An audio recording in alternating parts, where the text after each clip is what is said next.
Welcome, welcome. We're back for some more Ace Attorney. And we're starting off with the Witch Wife because I forgot that she was here. Hello, Witch Wife.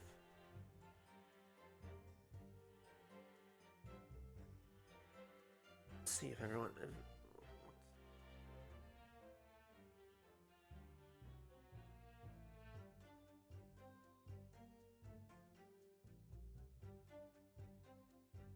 Hope everyone's doing well.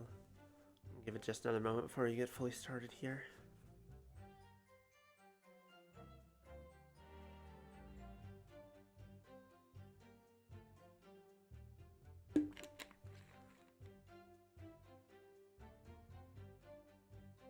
Start by hydrating myself a bit. I mean, I'm fine with that. I mean, I'll be a trophy wife. Even if her trophy is technically one that's literally unmoving. But you know, she takes that a little bit literally, but you know what? That's fine. I'm okay with that.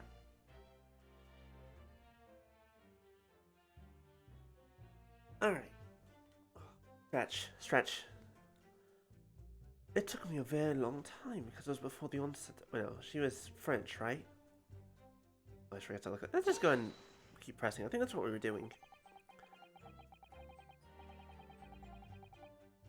Rigor mortis being the phenomenon you described whereby the corpse becomes stiff after death?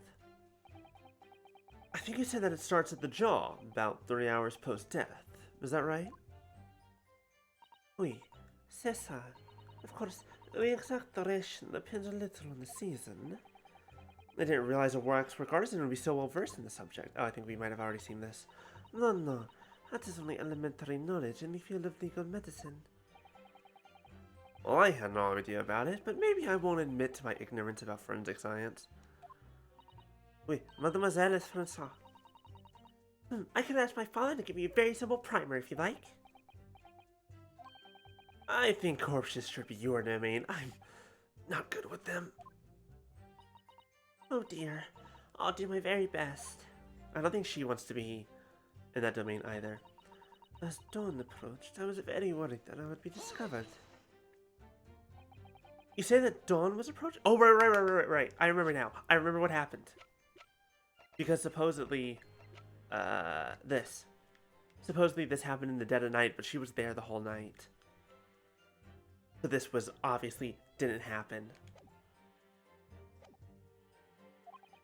What was the time of day then, approximately? Well, I could not say. But when I left the cemetery with my utensils and wax, the morning light was becoming visible. The execution took place on June 17th, which had the earliest sunrise of that year.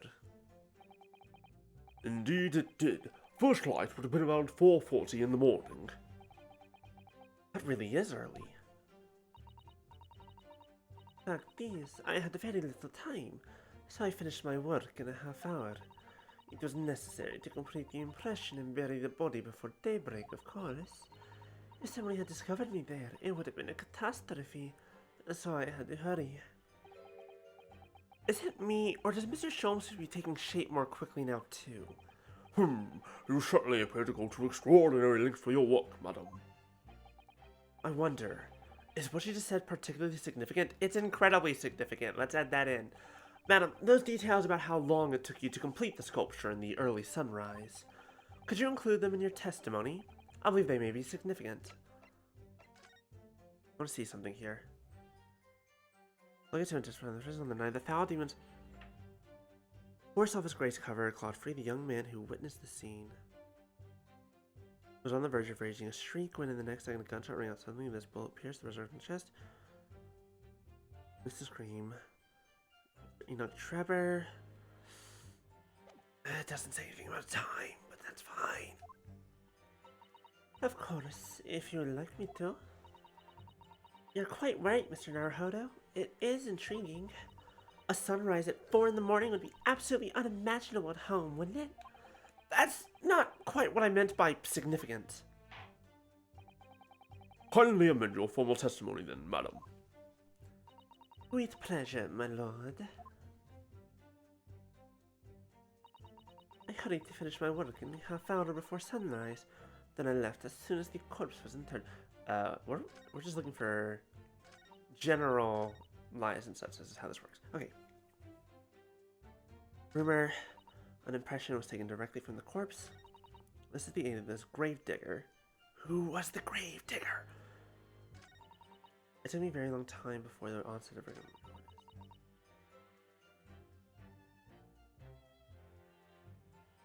Or it was interred. Interring is when it's actually buried, right? Like when it's put into the ground. Which means that this was still impossible. Right? Nope, the music didn't stop. Would you care to more than No, fuck you. I was trying to point out a fucking damn it. What exactly am I looking for here? I should talk to... Let me talk to Susato. Maybe she'll remember what I'm doing here. So, that's all I have to go on. What's your feeling, Mr. Naruhodo? For some reason, Dr. Scythe went along with Trevor's plan. Now, if that's really true, then the professor is the only other thing we know of that links the pair of them. So I feel sure that waxwork must be a clue to this mystery somehow. In that case, we must use this cross-examination to uncover exactly what it means. Otherwise, the jurors are sure to revert their leanings and the trial will be over. I agree, but interestingly, uncovering what the professor has to do with all of this means more to Lord von Zykes than anyone. That's the impression I'm getting anyway. Yes, as do I. After all, he has a profound connection to the professor as well. Okay, that did not help me to figure out what I'm looking for. Because I don't remember.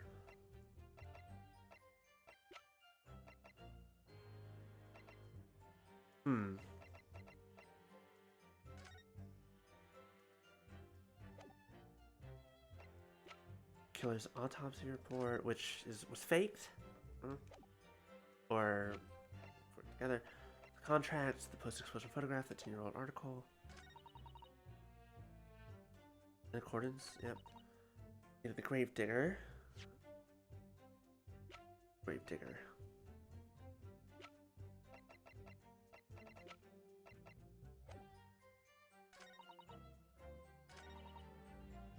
I'm sure it has something to do with this line. I hurried to finish my work in the half hour before sunrise. Left as soon as the corpse was interred.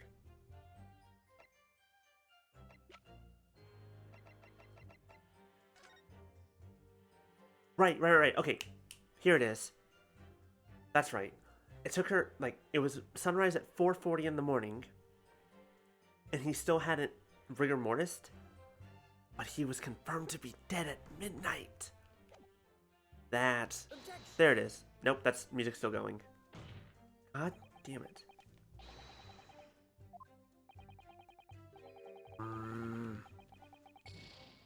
Curse you, Judge. I'm trying to... I think that the whole exchange has been blah blah blah. I don't need to reconsider this. I have the information I need.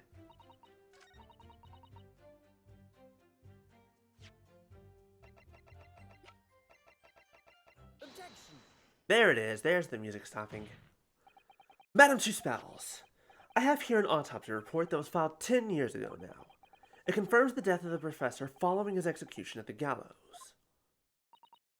And is that the problem?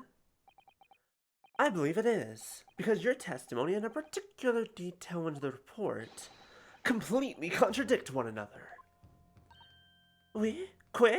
I don't speak French, what the fuck? Gotta love work drama? Always. Are you going to explain yourself, my Nipponese friend? According to her testimony, Madame Two Spells was creating her wax impression just before dawn. And at that time, rigor mortis had not yet set in. Am I correct so far, madam? You are, yes.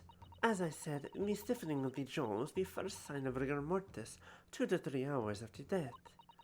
But the man's chin was limp, so he could not have been dead for a long time. But on the other hand, if you look at Dr. Sai's report, it quite clearly states the following.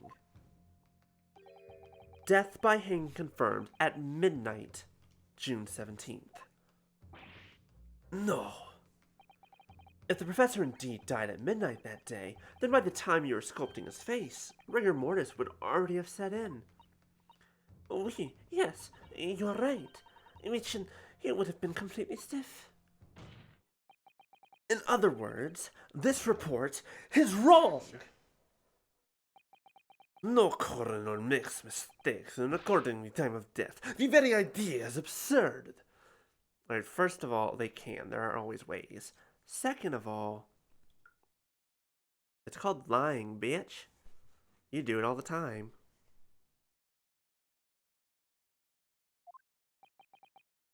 In that case, there's only one possible conclusion.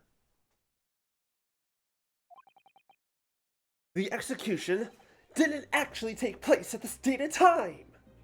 Anyone else ever actually do the pose every time they do this objection? It's like, it's just more fun. It just really puts you into it.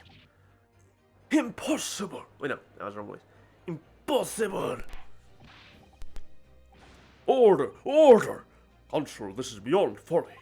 Not only do you indict the author of the report, Dr. Scythe, but you also implicate members of staff at Barclay Prison where the execution took place. My head! Extraordinary! I'm mad, eh? My learned friends appear to have overlooked one very crucial fact. And what fact is that, Barrack?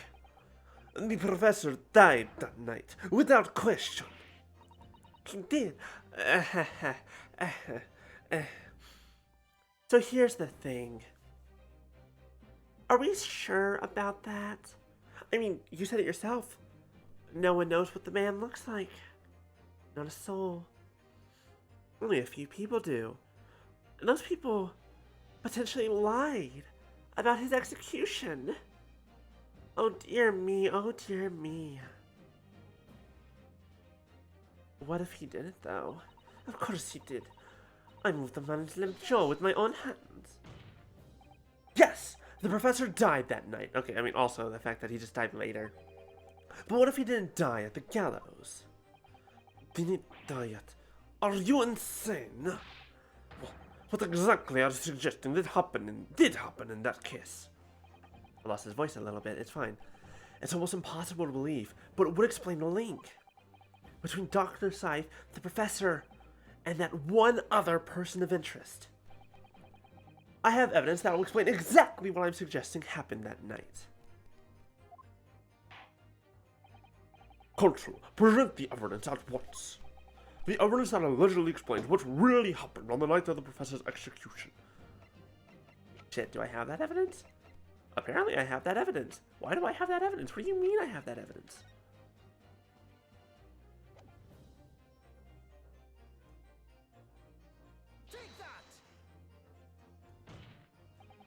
What happened that night is written very plainly in this newspaper article.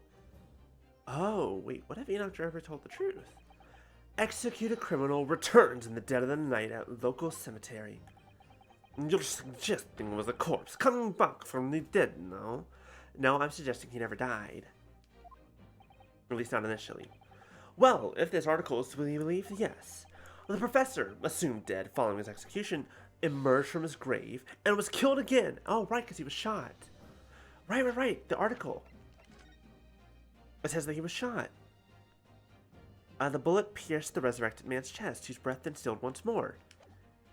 He did not die from hanging. But then who was he? Objection! Don't be a fool.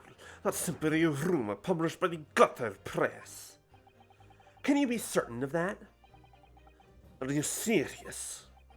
The point is, as the article says, there was a witness to what happened. My word, yes indeed. Wait. The young man who stumbled into the cemetery by chance that night. Objection! Of course there was a witness. The story didn't write itself, but obviously the man made it all up. And in any case, this was 10 years ago now. There would surely be no hope of finding him. Are you all idiots? What? Hello? Are you stupid? Are you blind? Are you blind without your glasses? Do you need better ones? Hello?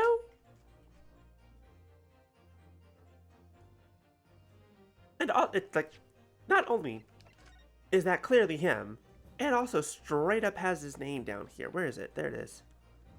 Hello, fool that you are, read. Reading is very important. On the contrary, my lord, we all know this witness well. What? Are you suggesting, Counsel, that you've identified the person in question? Identify? His name's in the paper!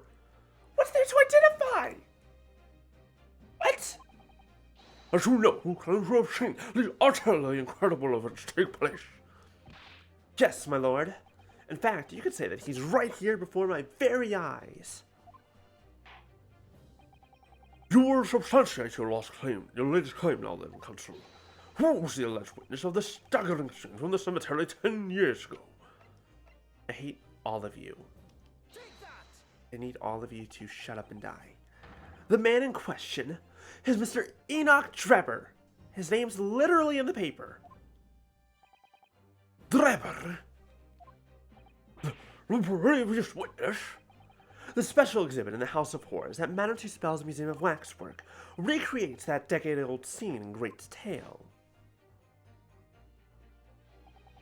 The condemned criminal emerging from the grave, and beside the tomb, a young man with a lantern stumbling upon the terrifying sight. And that young man is a 10-year younger Mr. Enoch Drebber. And also, literally, his name in the paper. Motherfuckers. Idiots, I swear. Order. Surely not, Counsel. Drebber was there, in Logate Cemetery. What is all this talk about Mr. Drebber? Is the name significant? Of course. Manor Two Spells doesn't know, does she? Yes, it's extremely significant, madam. To your situation as well, in fact. What situation? I assume most of them. This is like almost 1900. And also, that's the judge, that's the prosecutor.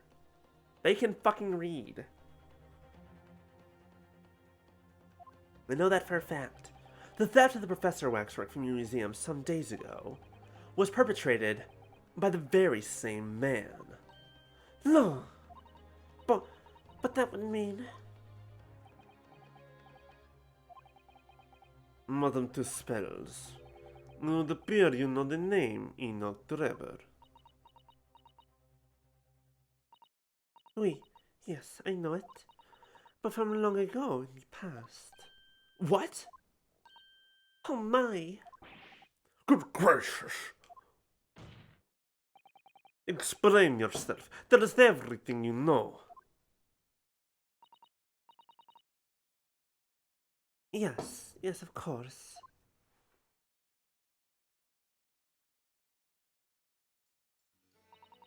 The story of the young man and the terrible sight he witnessed in the cemetery 10 years ago was published in every single newspaper in London and throughout Great Britain. However, in all of the articles, the witness was simply described as a certain young man.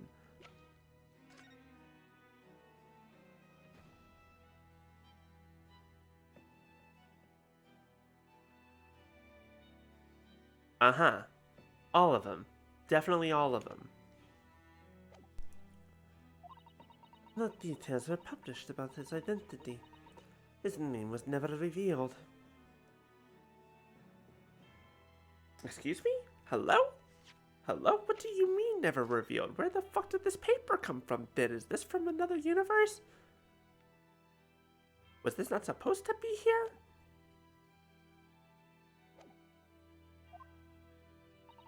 And that is apart from in the one newspaper. Thank you. Just had to keep reading. The Daily Circus. This is the paper from which comes the article I've already shown the court. Excuse me. You're saying this full name was only publicized in that article? Goodness me, yes, here it is. the university student who experienced the shocking event are Mr. Enoch Trevor, a disciple of science. Hi, Monica.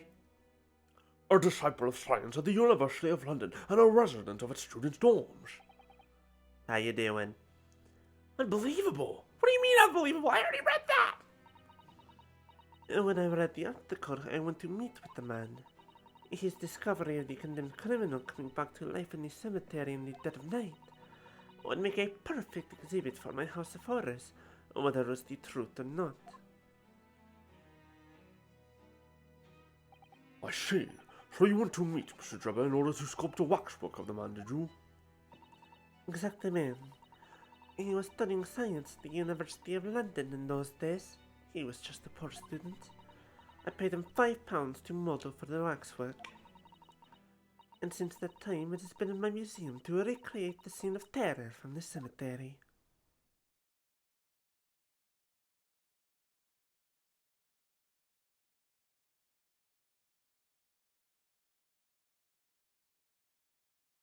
Work suck, brain bad, damn what a mood. But hope we can help you chill out and have some good times together. And hopefully that stops happening. So, 10 years ago, a young man appealed to the public about an extraordinary event he'd witnessed. A criminal who had been put to death, re-emerging from his grave in the middle of the night. But the public treated his claim as nothing more than an amusing anecdote that was soon forgotten. Anecdote, whatever. 10 years later, the same man steals a waxwork model of the executed criminal in question, ostensibly to use as a body double for the victim in the case we're discussing here today. Even though the waxwork's build is a poor match for the victim, and its face is obscured by a mask. So the question is, why would the man do such a thing? Which brings us to 3 days ago, when the birdcage crashed into the Crystal Tower. If the birdcage had in fact contained not the body of Mr. Asman, but that same waxwork, the coroner from Scotland Yard who investigated, Dr. Scythe, would have noticed immediately. And yet, she submitted this autopsy report for the victim, which the court has seen earlier. Why? Because the waxwork was that of the professor. Is that what you're saying? Is that what you're saying? Dr. Scythe put her name to a document confirming the death of a condemned criminal who was still alive. A criminal whose apparent resurrection was witnessed by Mr. Trevor. But that misconduct was a deadly secret the coroner would do anything to protect. Which is precisely why Mr. Trevor used that particular waxwork as the body double. Scream in vampiric pain. My lord, this court must summon Dr. Scythe to the stand. Surprise, motherfucker. Hi, Wristwatch. How you doing? Welcome. The defense is determined to find out exactly how the coroner and Mr. Trevor are connected. But according to the missive I received this morning through the prosecutor's office, Dr. Scythe is unable to participate in these proceedings. Is that not the case? Hope you're all doing well. Hope you all had a good week so far. She told us so herself, didn't she? Lord Van Dykes won't be summoning me as a witness. Lord Strongheart has forbidden it. Lord Strongheart? See if I can remember her voice real fast. You're late to work? It happens. The Pandora's box you were warned about is the Professor case. But please don't make the mistake of thinking you'll get any information about it out of me. Let's not talk about the Professor case, let's talk about this case. Something happened on the night of that killer's execution 10 years ago. And surely nobody would want to get to the bottom of that more than Lord Van Dykes. The prosecution calls for the instructions on that missive to be scrapped. Haha, let's fucking go! This man's fucking pissed. But Lord Van Dykes, the missive was issued from the Lord Chief Justice's office. The assigned prosecutor has the final say on policy in any particular trial. In other words, me. Nah. He's putting himself in a bit of a dangerous situation with Strongheart here, but thank you. Thank you, Bye Beast. I'm a gay robot. I keep forgetting that I need to change that because I haven't done a new idea. What up, Bye Beast? How you doing?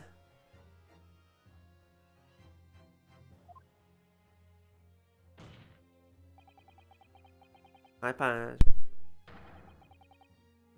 Did we bait Van Zykes? Basically, that's basically what we did. Let Enoch Drebber and Dr. Scythe both take the stand together. Let's fucking go! Order, very well, I will uphold your request. Bailiff, send a subpoena with immediate effect. Arrest Dr. Scythe of the Forensic Investigation Team. The woman is compelled to attend on Her Majesty's orders. Alright then. Enoch Drebber and Dr. Scythe. If they weren't colluding with one another, this crime could never have been committed. I'm just a stone's throw away. I can feel it. The truth behind all of this is about to come out. Me first.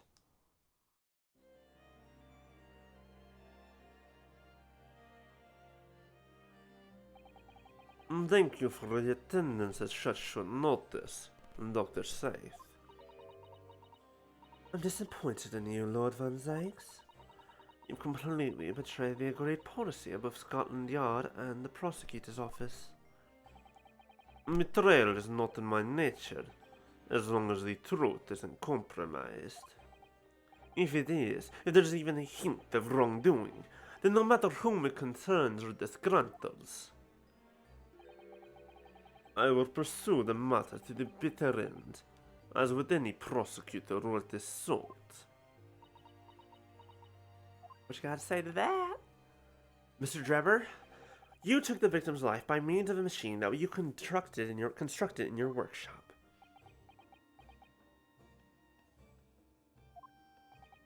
And Dr. Scythe, as the investigating coroner, you were the first on the scene to examine the victim's body. Lawful neutral? I would say the thing about him is I think he's definitely lawful good, but yeah, he's definitely more lawful good, I would say. Spicy than salty? Maybe. Hard to say. He could be lawful neutral, he could be lawful good. It's just like in a very extreme kind of, a very interesting form of lawful good. Anyways. As the investigating coroner, you were the first on the scene to examine the victim's body. It is the belief of the defense that you collaborated with each other and were both complicit in this crime. And where's your evidence? At present, we have no definitive evidence, but we do have a very significant clue. What are you talking about? I'm talking, of course, about the waxwork. That one, right there. This model of the killer known as the Professor, who was sentenced to death 10 years ago. You don't need to tell me. I witnessed the man's execution with my own eyes, and officially pronounced him dead. That remains to be seen. Is that so? According to newspaper reports from the time on the night following his execution, the killer came back to life. Don't waste my time. And the sole witness to that mysterious event was you, Mr. Drebber, wasn't it? Welcome back, Monica. If what you saw in the graveyard that night 10 years ago wasn't some chilling fiction, but reality, it would make you privy to a very great secret of Dr. Scythe's. A secret so profound it could compel the coroner to agree to collaborate in your evil scheme, in fact. Now he kind of has to make a choice. Are you going to be like, you going to tell the truth and be like, no, this is what I saw? Or are you going to lie and be like, no, that was fake, fiction, whatever. It's like, yeah, she lied, okay. Mr. Drebber, tell the court. Tell everyone the truth of what you saw that night in Lowgate Cemetery. So he was the student who saw it. You can see the resemblance, actually, can't you? With the madman and some spells, I mean.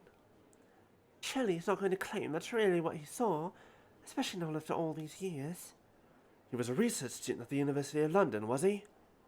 And a bit too clever for his own good, if you ask me. Oh, right. I forgot that we gave him a very monotone kind of voice. Hold on. Throat coat? Okay.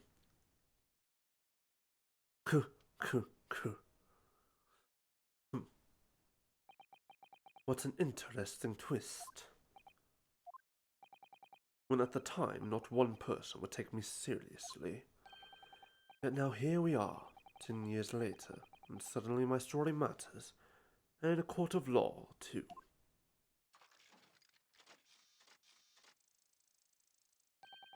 Very well then, if everyone so wishes. Let's be frank. I'll tell you the truth of what happened that night, for what it's worth. He might.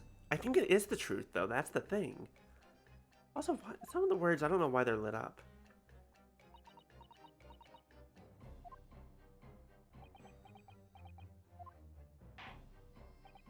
So, Mr. Dribble, your testimony, please, about the events of that night 10 years ago. You will tell the court exactly what you stumbled across in Lowgate Cemetery. Yes, of course. As you wish. Yeah, music's good. Music is good in these games. In the cemetery 10 years earlier. The reason I was in Lowgate Cemetery at all 10 years ago was for a spot of moonlighting, shall we say? Yes, the illustration in that newspaper article was based on what I witnessed that night. But thinking back now, I realized that I never actually saw the professor. I knew it. He's gonna claim that he was mistaken. Soon afterwards, I was visited by a young woman who sculpted a model of me from wax. Then I gave up on my dream of becoming a scientist, and it was all because of that newspaper article. Damn it. Wait a minute. You're claiming you didn't actually see the professor now? Of course you would, because claiming... Of course, you'd have to have a screw loose if you believed a corpse could come back from the dead. But... So you're saying this article is... Not with the paper it's printed on. I think that would describe it perfectly, yes. Ugh.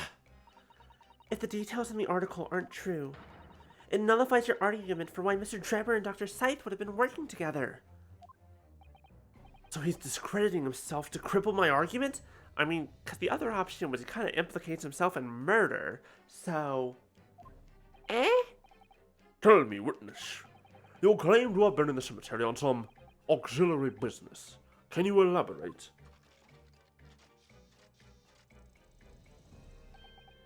That's right. Grave robbing, to be precise. As you know, Lowgate Cemetery is at the rear of Barclay Prison. So among students at the university, it had a reputation for being haunted by the ghost of condemned convicts. Grave robbing, you say? Yes, exhuming fresh corpses to sell is reasonably lucrative. Of course, I never laid a finger on any valuables buried with the dead. Isn't that... I feel like it's a... I would rather you go for the valuables than for the dead themselves. So you were one of these so-called resurrectionists. A particularly unpleasant scourge in society. Grave robbing is still a crime, however, I don't know what statute of limitations is in late 1900s, no, late 1800s Britain, so... Actually, my fellow allies went by another name. The Repurposers. That is quite beyond the pale. You would invite divine retribution, sir. Yes, well, I think I suffered retribution enough. The Daily Circus eventually unearthed my name and put it in print. It caused me a great many headaches. In the end, I had to leave the university. That was the only paper with the bad grace to identify me unambiguously, I might add. I see. Out of interest, who drew the illustration for this article? Ah, yes. That was the reporter who exposed me. He sketched that right in front of me as I described the scene. Oti Asman.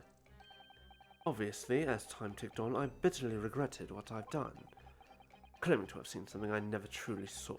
Foolish, very foolish. Notice how he avoided answering the question. Well, counsel for the defense, you may proceed to the cross-examination now. At once, my lord. You son of a bitch. I have a feeling I'm gonna need to press him in order to get, like, Dr. Scythe or Mount 2 Spells to react. And also because I highly doubt there's anything to present at the moment. By moonlighting, you mean grave robbing, do you?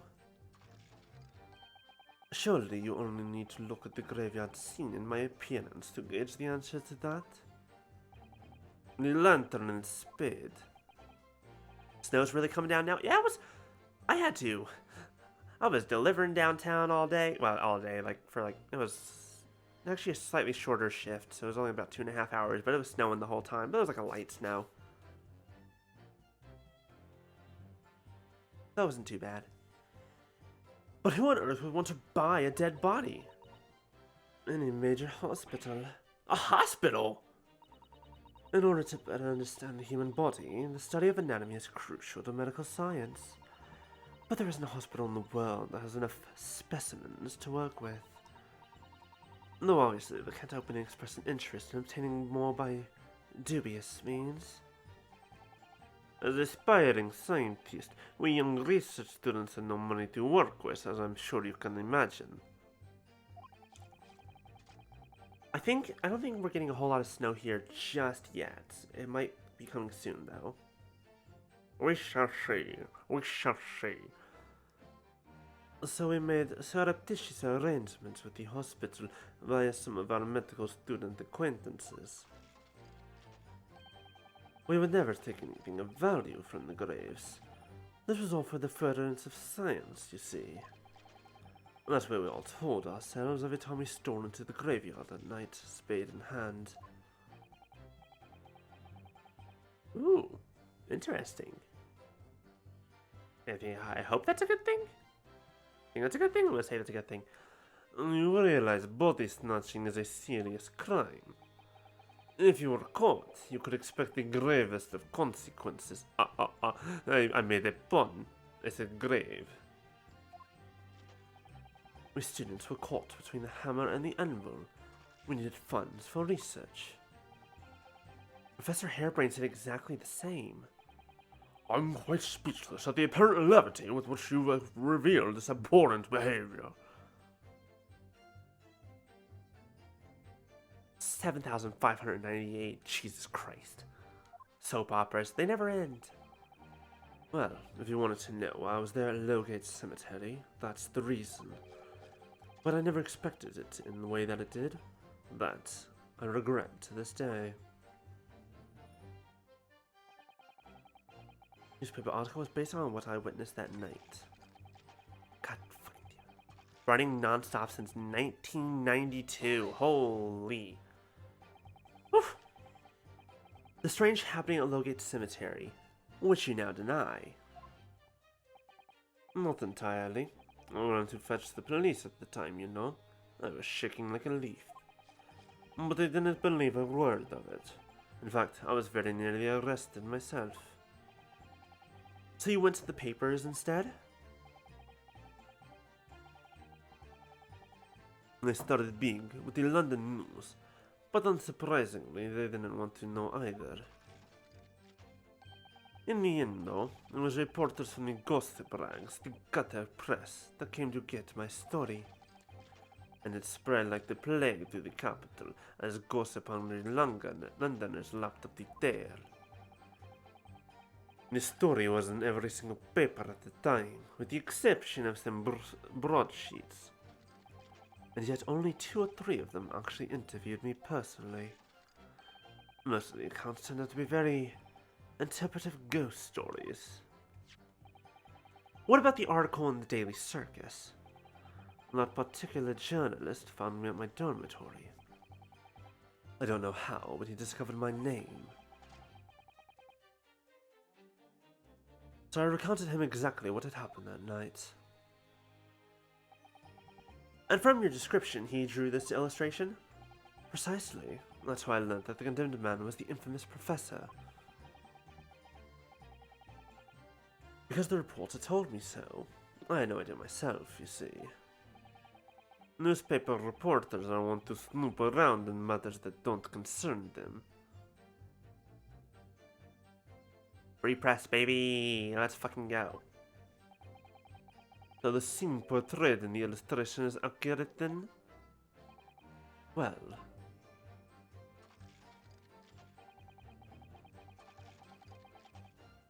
Thinking back now, I realize then what did you see, sir?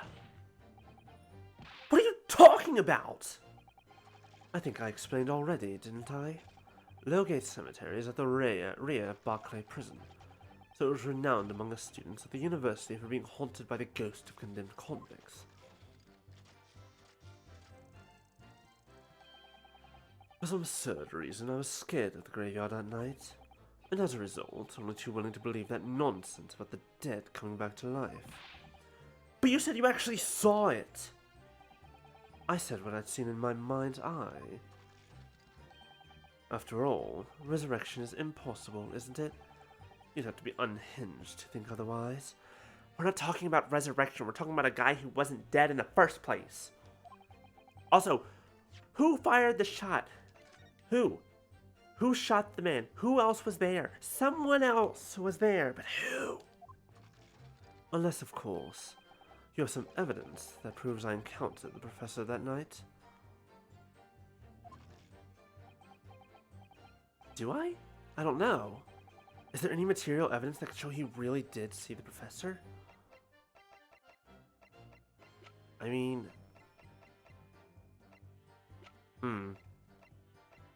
Shit, I don't know if I do.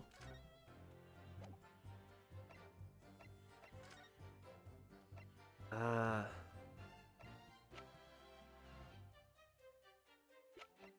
than the fact that this and is Odie Osmond still. Camera! Wait.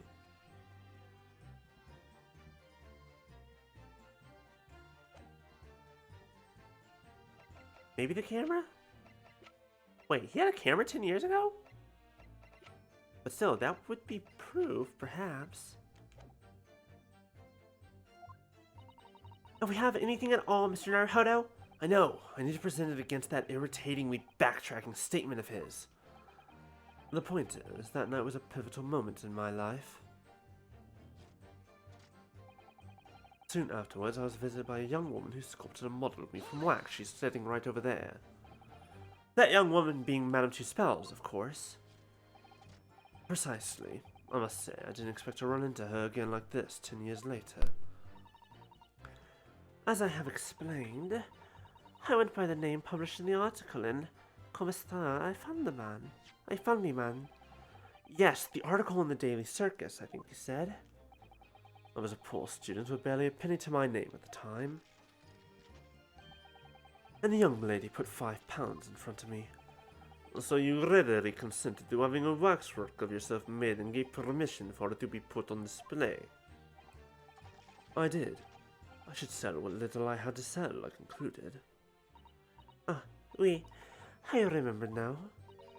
I purchased something else from you that day. The camera! The camera! It is his! You motherfucker.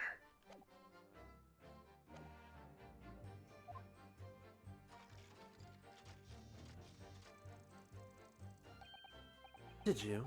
I can't say I remember. What was it, madam? His camera. Ah. Oh, yes. I made a point of taking it with me whenever I made an excursion into any cemetery. You took a camera with you, sir? To what end?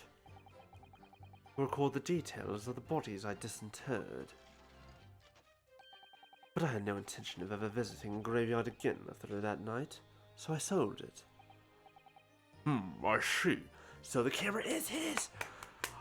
The print! Whatever the original print was that he took, he must have taken a photo. He hopefully took a photo 10 years ago. But I still have it, monsieur. It is part of the special exhibit in my House of Horrors. I am very meticulous about such details. It is the Spanish way. It would seem, then, that this is the very camera Mr. Drebber took with him to Logate Cemetery on the night in question. It has blood on it! It has blood on the camera! The camera has blood on it! I forgot about that!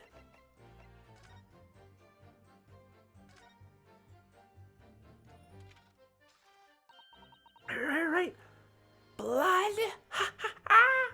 From when the professor got shot!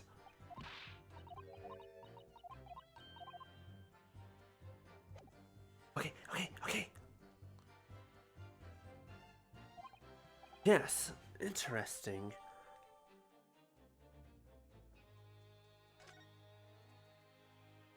Let's fucking go. Then I gave up on my dream of becoming a scientist. No, I don't. Screw that. Going back.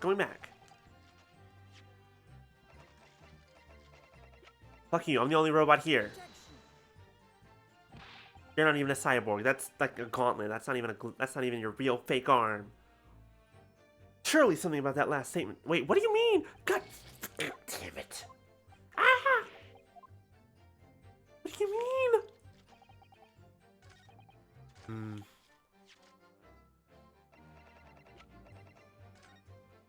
I should save just to be safe. Get through all this.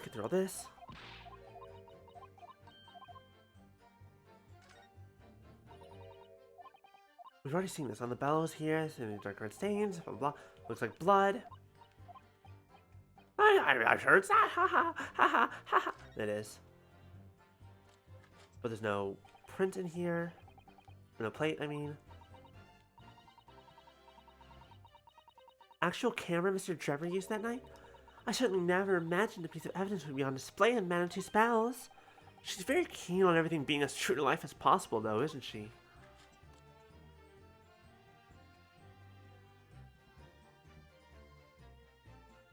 Shoot. Drat. Darn. Nothing new. Curse you. Fine. This article, you mean? Published in the Daily Circus? Yes, somebody informed the Dean that it was my name that appeared in the article. Occasionally let slip the night after night I was digging up graves. Hardly a model student, you might say. The university's reputation was execrably defiled, and I was expelled as a result. Mon Dieu, I had no idea. And having been run out of university, you found employment in a somewhat specialist trade. No comment. You combined your knowledge of science with knowledge of stage magic to create various experimental machines intended to demonstrate never-before-seen technology, and to use those deceptive machines to trick the government and private investors into giving you money.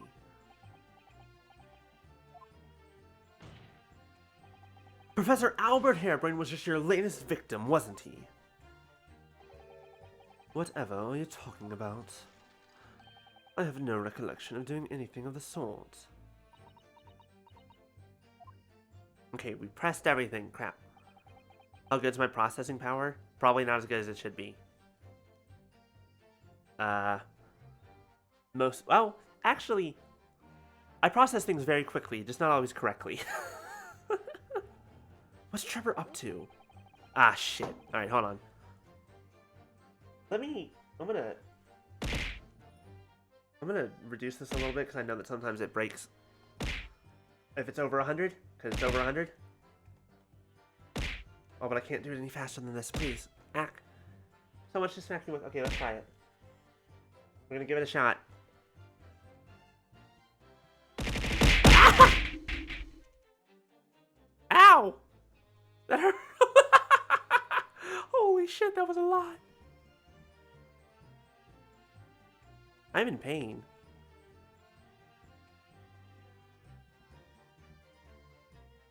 Thank you, wristwatch. Yes, I have it. Thank you. Thank you for the junk mail.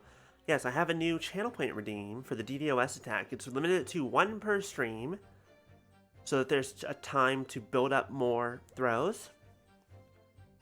It's also expensive to also ensure that we get as many as possible in there every time it's used. I thought it'd be fun. And I was right. It was a lot. Why would he suddenly change his tune and recount his claim? I wonder if perhaps it's because his circumstances have changed now. What circumstances? Well, if he admits to having seen the professor emerging alive from his grave 10 years ago, it will expose a secret in Dr. Sai's past that she would desperately want to hide. Yes, of course! If Trevor and Dr. Scythe are working together now... A small recovery floppy? Nah, I don't think it would fit. I don't think it has enough storage space for all that. Anyways, if Trevor and Dr. Scythe are working together now, then if Trevor were to betray her, there'd be no reason for her to continue to cooperate. Yeah, I also have redeems for, basically play dress up, have fun. All those are basically on 5-minute timers, so you hit one off.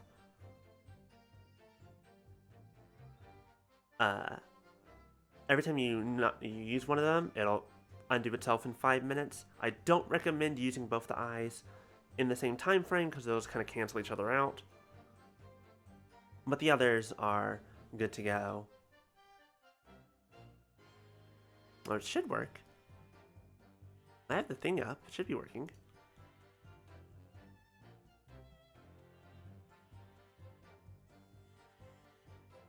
It worked before. Sometimes it just... Alright, I'll go and turn it off. I think it'll... Like, the first one sometimes doesn't always work. So we'll see what happens in 5 minutes. In that case, there's only one way around it. I'll have to prove he really did see it. Prove he really did see the professor's corpse coming back from the dead as he originally claimed. Yes, Mr. Naruhodo, exactly. Stop reading my mind. Okay. So we need this. We need to disprove this very specifically. What evidence do we have that he saw the professor?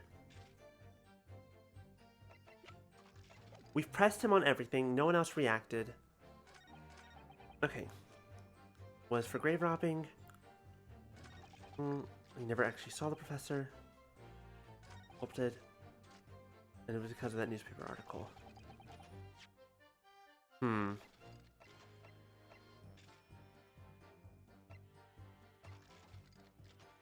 Of the victim, autopsy report.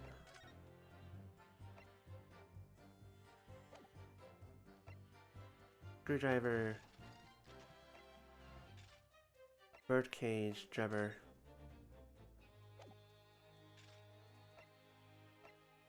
Glass that was in the professor's coat. The camera that has the blood on it.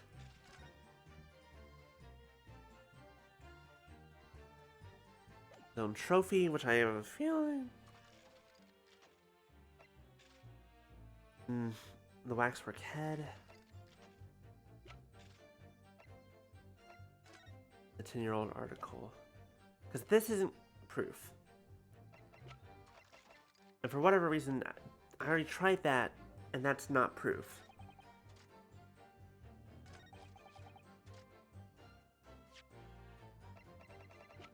But then where did this come from?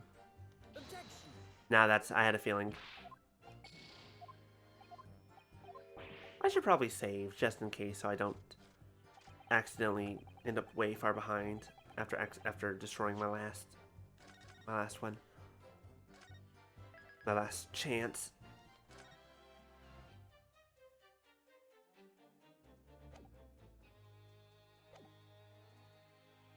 Also, let me try something. Let me see if this works.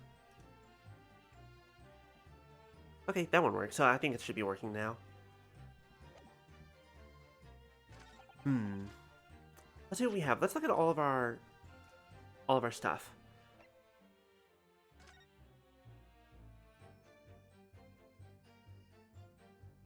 This isn't really going to help us with anything. What do you mean there's something new here?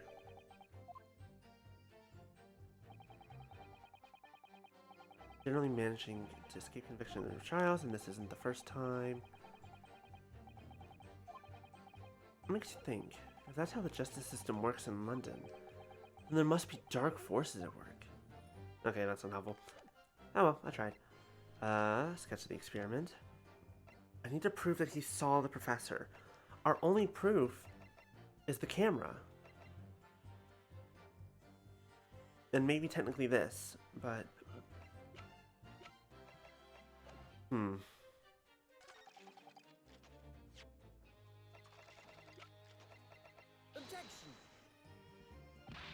Nope, okay. I saw that coming. I tried. Thank you, Constable, that will do. Nope. My lord, wait. No further analysis is necessary, I feel. As such, I shall be requesting the final decision of the members of the jury. We're just gonna let this play out real fast. I know exactly what I think. Guilty. Guilty. Guilty. Nah, we'll just go back. We'll just go back to the save point. It's fine.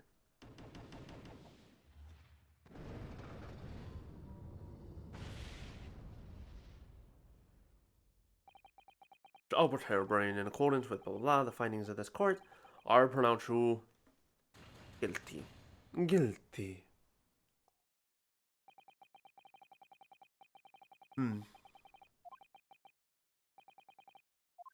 I'm more so just curious to see how far back it sends me.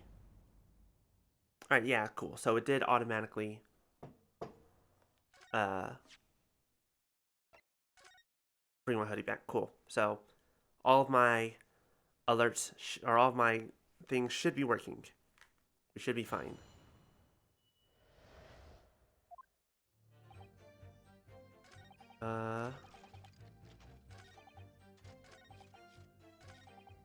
We need to do this one just so that we have the camera.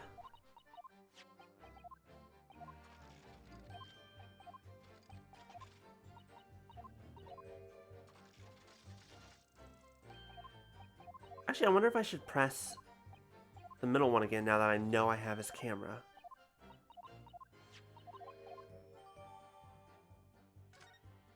So that's got to be important to this particular situation. Let's see what he has to say.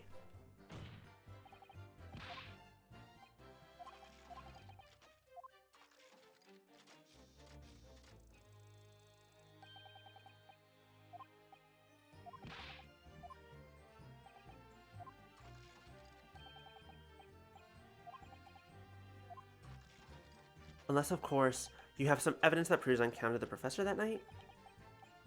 I don't know. Is there any material that's... The point is, that was a pivotal.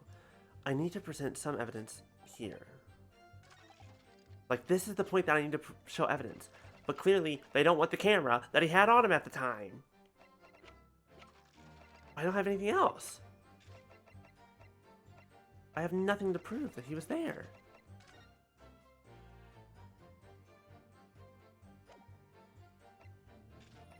Let's say something about Charles Darwin? Huh. Interesting.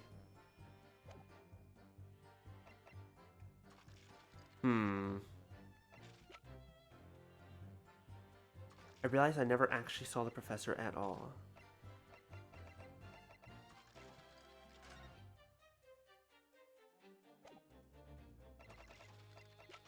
That's the thing that we need to disprove, but...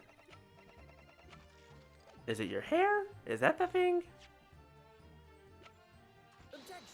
Why was this the evidence I needed? What? Hello? Sorry, Mr. Drebber, but I don't believe that. Don't believe what?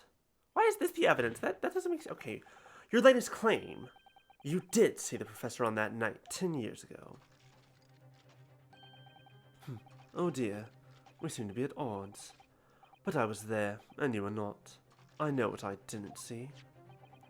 The illustration with this article was drawn based upon what you told the journalist that you witnessed. Yes? A figure emerging from a tomb, wearing an iron mask. Oh. Yes, when the killer was tried 10 years ago, it was decided in a close court ruling that the man would wear the mask to hide his identity. It wasn't to be removed even during his execution and subsequent burial. Not even the prison wardens were to see the man's face. But obviously, the provision of this mask was not public knowledge. So, Mr. Drebber, as you've just heard... now I understand. A lowly student at the University of London certainly wouldn't have known about the condemned man's mask. So at least you'd actually seen the professor that night. It's inconceivable that the artist would have included the mask in that illustration. I'll be honest, based on the illustration, I did not think it was a mask. I assumed it was just like a very... Well, I guess it kind of makes sense. I thought it was a little bit more of a generic, like, kind of skeleton face to hide things, but... No, I guess it is a mask. Fair enough, fair enough. Uh-oh. You fucked now, boy? Order! Order! Well, Mr. Drebber.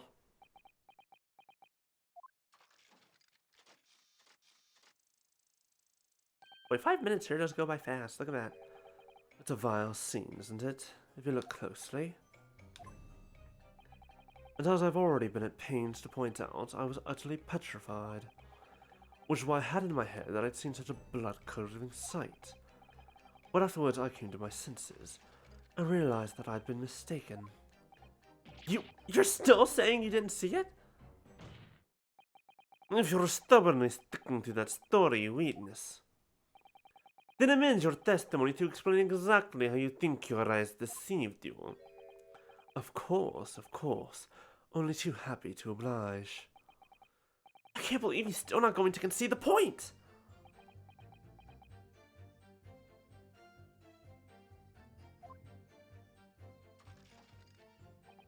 What I in fact witnessed was a fellow grave robber at work. I find that hard to believe.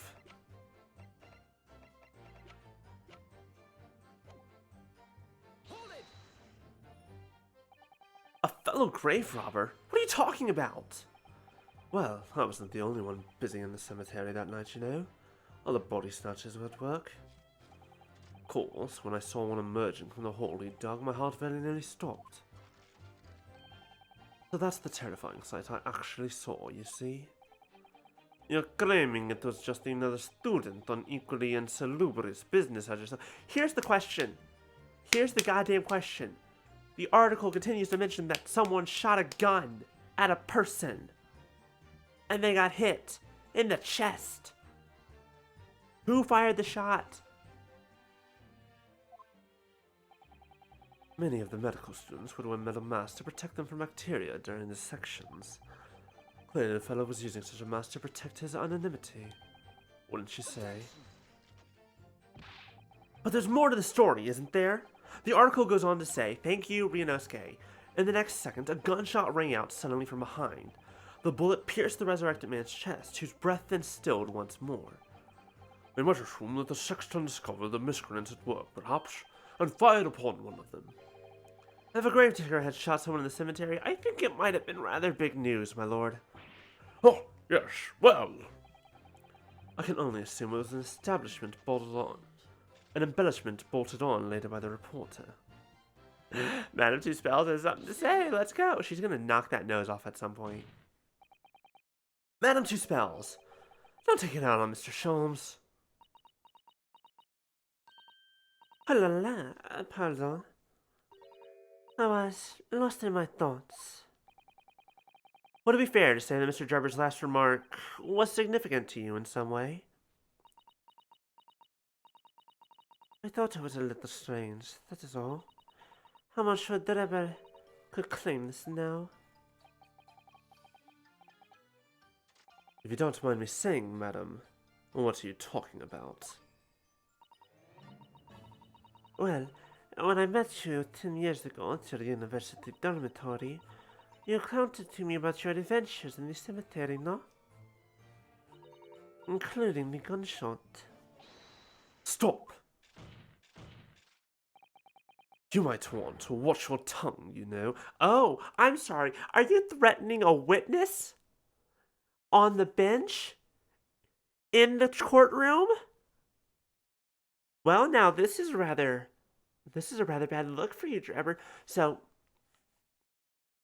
she found his name in the article and got a waxwork of him 10 years ago. So they technically know each other, but not really.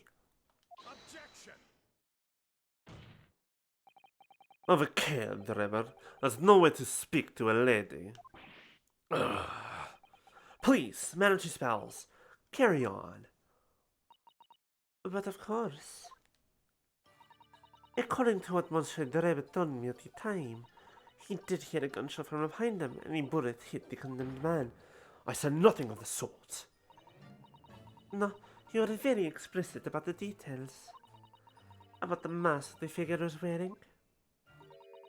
And the blood that splattered over you when he was shot. Let's fucking go! We have proof of this! Enough! Willow, shut up, woman. You're making all this up. You're making all this up.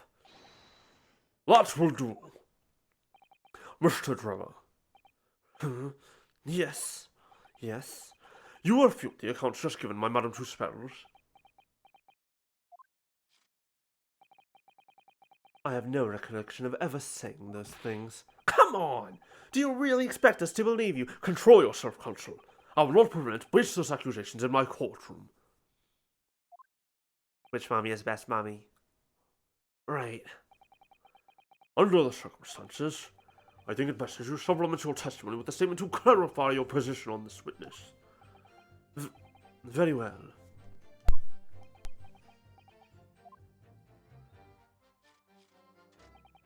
There was no gunshot from behind me at all, nor any spattering blood.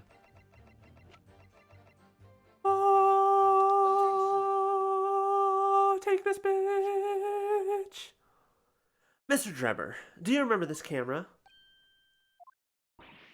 But that is the camera from that fateful night. Yes, we borrowed it from the House of Horrors. It's the camera you took with you to the cemetery that night, Mr. Drebber.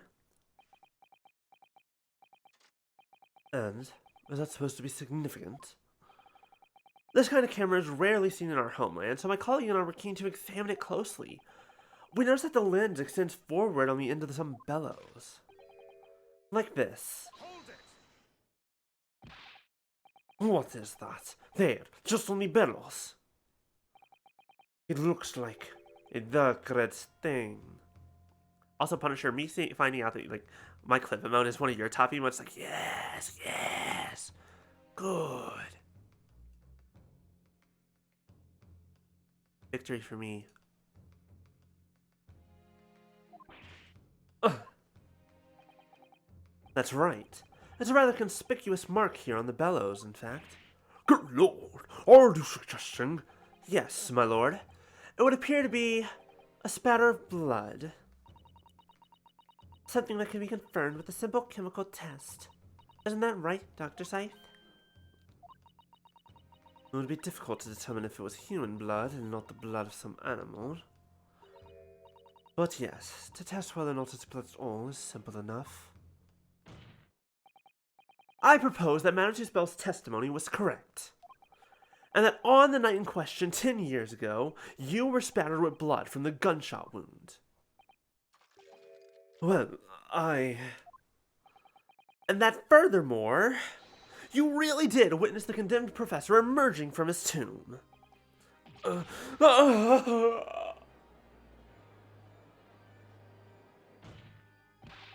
There's simply no way you could have forgotten such a traumatic experience. In other words, the only explanation is that you're trying to hide the fact that you saw the professor that night. Objection. But why? Why would he want to do that? Well, not for his own gain, it would seem. For whose then? Who could benefit? Mr. Drebber's obviously lying in order to protect somebody. My goodness, he's shielding someone. Boy, these attorneys really do have a flair for the dramatic. Like, you don't have to say, he's doing this to shield somebody. You could just say, he's doing this to shield Dr. Scythe and just save us like 5 minutes of explanation. Yes, my lord. And clearly, it's someone who doesn't want the truth about the professor coming back to life to be exposed. Well, Consul, who was it then? Who was this witness trying to protect by lying about what she saw that night? Take that! The obvious answer is Dr. Scythe. Scythe. Whatever do you mean? God damn it. Sorry, some vibes coming off her. And I was like, I know that you're kind of my enemy in this moment. But do you want to get dinner after this? I'm kind of like exposing your biggest secret in a blackmail, but why is Hot Woman evil? I don't know why Hot Woman's evil. It hurts. It hurts so much. Anyways. Oh, hello. What just happened? Hold on. Everything just broke. That was the weirdest breaking I've ever seen. That was weird. What the fuck just happened? That was so weird. What the fuck was that? Was that a... Okay, there we go. BC Face, you doing alright down there, buddy? Okay, I think we're good now. What the fuck? Imagine if the convict who'd been sentenced to death was not, in fact, killed. Imagine if that was to come to light. It's possible. Is that what did it? I don't know if that's what did it. I don't know what did it. It might have been that plus me moving about in a wild way. I don't know. Weird. What are you insinuating? And imagine if the convict in question was the country's most hated mass murderer. If it was the professor. That would be an unprecedented scandal. This is beyond the joke. Need I point out that the dead cannot come back to life? What you're suggesting would mean that the execution never actually happened. Yes, that's exactly what it would mean. Once a man is sent to the gallows, he hangs. No one could escape, not in Great Britain. But the fact is, there was a witness to the fact that the man did escape his hanging. If that were really true, Consul, the implications of misconduct would not stop at the supervising coroner. It would taint the honor of the entire judiciary. Oh, I think I'm like super broken. Because I'm all reversed. I'm all backwards. I'm gonna have to restart it in a moment, but that's fine. It would taint the honor of the entire judiciary from the ground up. You would get Strongheart in trouble, and he's the one we gotta be careful of. And it's exactly because of those monumental repercussions that Dr. Scythe would consent to any demand made of her by someone who threatened to expose the secret. I mean, maybe? I don't know. Sounds weird, but sounds possible. Sounds like something I've heard before, but I don't know if it's true. Probably not. I don't know. Even if that meant being complicit in a crime. What do you mean? I mean that Dr. Scythe wasn't collaborating in Mr. Trevor's wicked scheme. She was coerced into collaborating in order to protect her decade-old secret. She switched the dead body of Mr. Osmond with the waxwork model and fabricated the autopsy report. Wow, we haven't seen that in a while. That's also true. Lord Van Sykes. Pray forgive my freshly filled old chalice and a whole raft of other discourtesies now. Goodness me! It's just the sort of tall tale Londoners would enjoy, I grant you. An executed kill rising from the dead, a Scotland Yard cover-up, a conspiracy at the highest levels. So let me ask you one thing. What's that? If the condemned man really did emerge from his tomb that night only to be shot in the chest, who pulled the trigger and disposed of him forever? That's the question I've been wondering. I want to know that too. Well, I have no idea at the moment. We have too little information to work that out at present, I think. I couldn't agree more.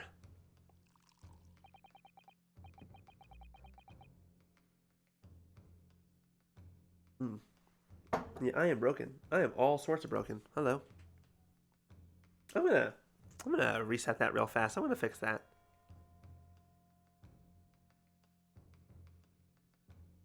Yeah, I'm gonna restart VC face real fast. We'll return. We're restarting the body. Hold on. It'll take just a moment. The Old Bailey is no place for riot fantasies. Ugh. And have you considered this, my learned Nipponese friend? Considered what?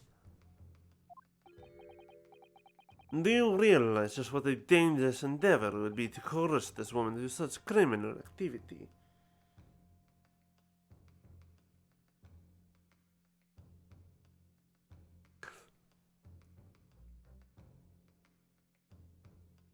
Yes, I was broken. It's fine.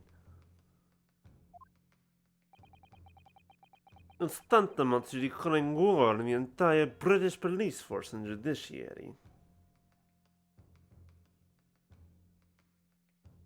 Okay. I think we're good now. Wait, let me just make sure the things are working first.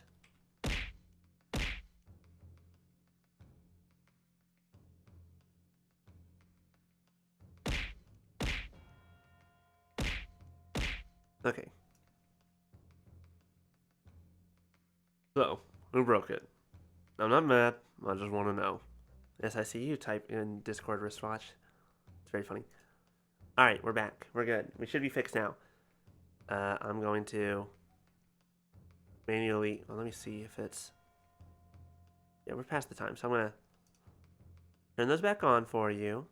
Because we got some weird moments with that.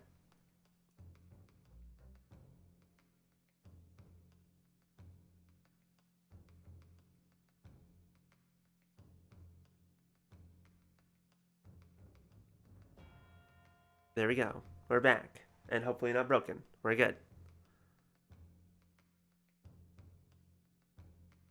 It's done. Oh, we already said that. Quite. Hard to imagine any sum of money being offered for research could warrant it. To rely on some state's deception with so much at stake would be madness. Well, I suppose. And this was no petty crime either. The victim was murdered. A man who'd already invested money in the venture and would be instrumental in future profits too. Avatar lag specifically? I think we're back. We're fixed. Small amount? Just a little bit, seems like, but I think we're okay. Yes, I had no reason to kill Mr. Asman at all. Or are you forgetting that his death results in me receiving not a single penny? The cult is already aware of the contract between myself and the victim, no?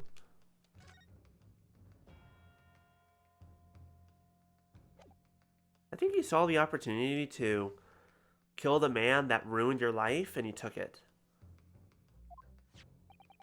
That is the contract, that's very true. But you also could have already gotten paid, bitch. The motive for this case runs deep, though. I can feel it. Using threats to force the hand of the forensic investigation team to cooperate is extreme. Especially for a government grant he had no guarantee of receiving in the first place. If the research grant was the aim, taking Mr. Osmond's life would have made no sense anyway. Which means Mr. Driver's motive wasn't money at all. He was just trying to kill Mr. Osmond. But why? What was his motive then?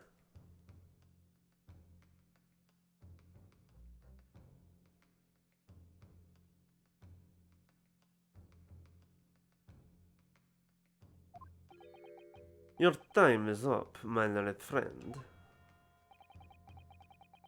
I'd say you have one last chance before the jury lose their patience with this charade.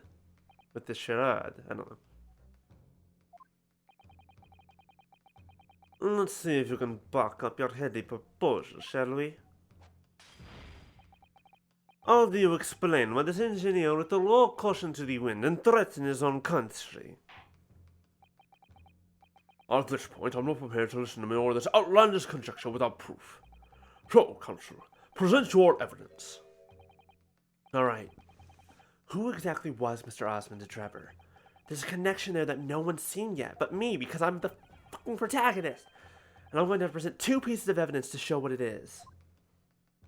I think I do have 2 pieces of evidence to show what it is. Yes, my lord. The evidence that establishes a motive and explains why I witnessed one of the victim dead is right here. It's this newspaper article, my lord. That was written 10 years ago, and every detail has been examined already. What can it possibly tell us?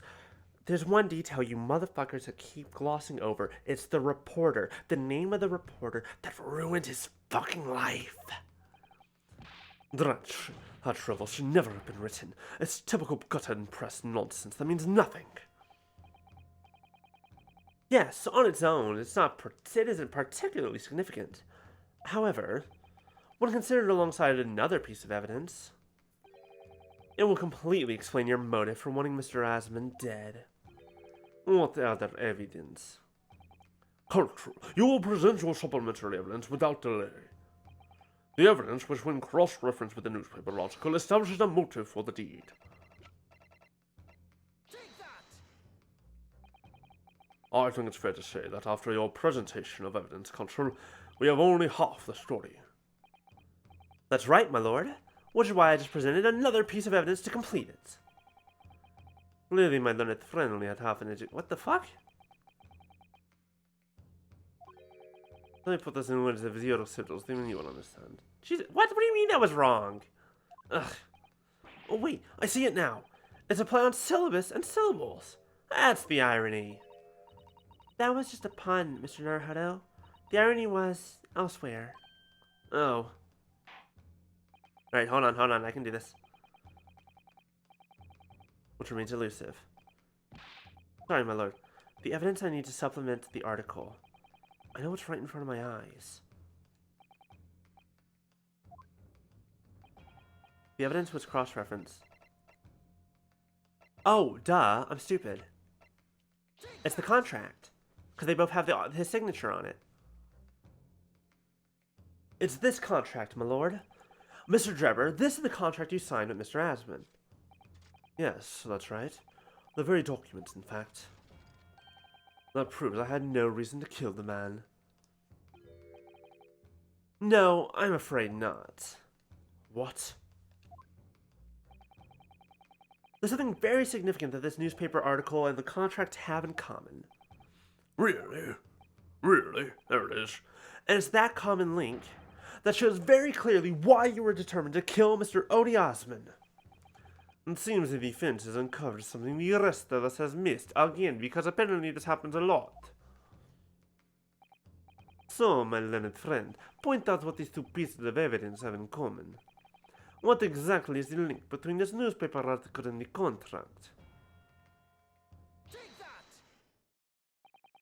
What these 2 pieces of evidence have in common is a signature. A signature?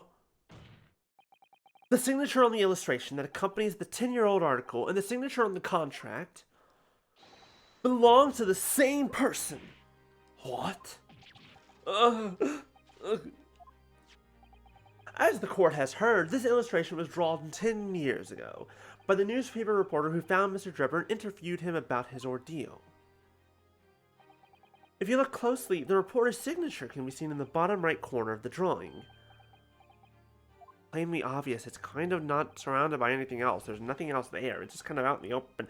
And if you look at the contract here, which was signed between the witness and the victim last year, you can clearly see Mr. Asmund's signature at the bottom. Let me see now. Good lord, yes! We're identical! Wow, his signature didn't change in 10 years? Wow, impressive. Mine changes every 5 seconds. In short, the journalist who drew the illustration and wrote the article published about Mr. Drebber 10 years ago was the victim of this case, Mr. Odie Osmond. Okay. No, he's been defeated. We're getting it. We're getting there. But explain to the court why. Why would that constitute a motive for the witness to murder the Rosman? Well, if you think back, you'll remember that Mr. Drebber talked about that article in his testimony.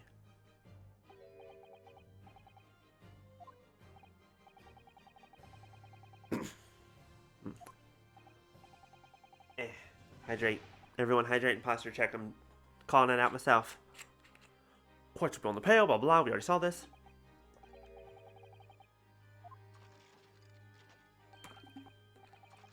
Daily circus, got your name put in print, got you expelled, blah blah blah.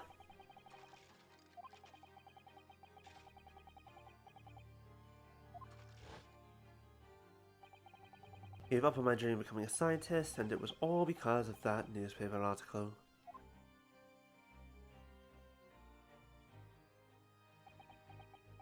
What do you have to say for yourself, Drebber? Anything important? At the time, you were a student of the University of London who dreamt of becoming a scientist. However, this single newspaper article changed your entire life. So Mr. Osmond used to be a newspaper journalist, did he? Did, my lord. In fact, it's widely held belief that Osmond managed to position himself at the heart of his criminal network, thanks to the many dubious connections he made during his time as a reporter. So you had to give up on your dream and leave university. You lost everything. Eventually, you found yourself working in the field of science, but only in the shadows. And all because of that article, written by Mr. Osmond. Enough! Enough!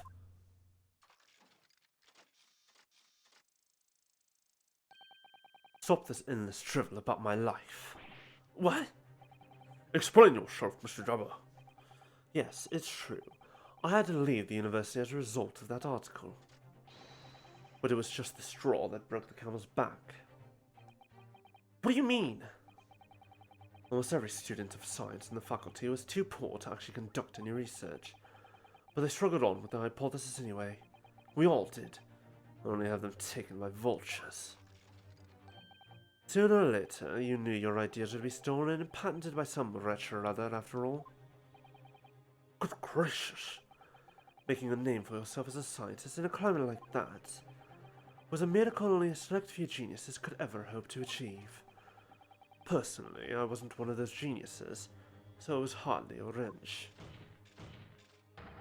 Being forced out of the university because of Lowgate was the best thing that could have happened to me. Mr. Drebber, do you genuinely believe that? Of course I do. Who's better placed to know whether or not I possess a talent for science than me? Oh, I don't know. Maybe the Royal Society? Maybe they would know? I'm sorry to say that your words don't ring true at all. How dare you? And I have evidence to prove it. Oh, are you in a position to say anything about me? I don't know you from Adam. Fine. If you think you have evidence, go ahead. Show it. What could you possibly have that disproved the idea that I was happy to leave the university because I lack talent? Take that! Do you remember this, Mr. Drebber? We found it at your workshop. Is that a Royal Society trophy for excellence in science? What exactly is this trophy, Counsel? It's the greatest honor that can be bestowed upon a young scientist, my lord. There is no higher accolade. It recognizes emerging talent and promises a bright future. Good gracious! Your prospects for the future were excellent, weren't they, Mr. Drebber? Because even then, you were a genius in your field. But you lost everything. You had no more future. Your talents would go to waste. All the result of this one newspaper article.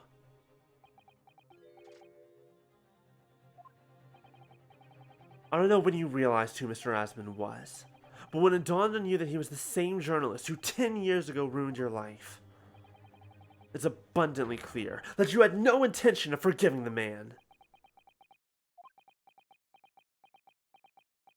Well, bitch, what you got? The truth is... Finally, he's going to fold! Sato? Something's wrong. Who's saying hold it? No! Who's doing this? Who's fucking this up for me? Damn it, Scythe. I knew it was you. I knew it should have been you.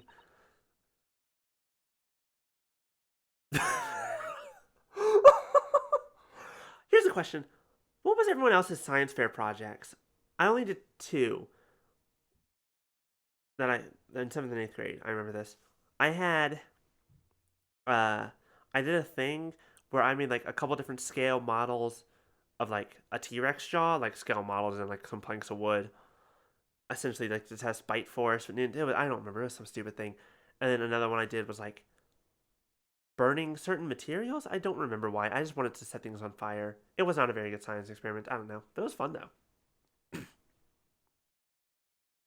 God, thinking back on it, I'm like, shit. Shit, man. Science experiments were not my thing. I don't know why. I'm not good at planning things like that out. And also, I'm a cheap bastard. Do procrastinate a lot. A volcano, the classic, and a memory study. Ooh, that's an interesting one. Fine. Clearly, this has run its course now. What?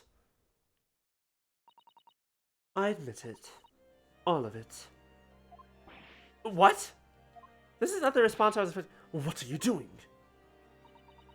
It's exactly as the Japanese man said. I was coerced into going along with this man's plan to murder the victim. On the condition that he kept my dirty secret from 10 years ago. Hold on. God, I kind of wish Kane was here to do this voice, because she would do it so much more justice than me. Oh, I'm trying to think. Because I imagine she's a little bit lower. Still got that British in there. But she's a little bit stern. On the condition that he kept my dirty secret from 10 years ago. No. Good lord!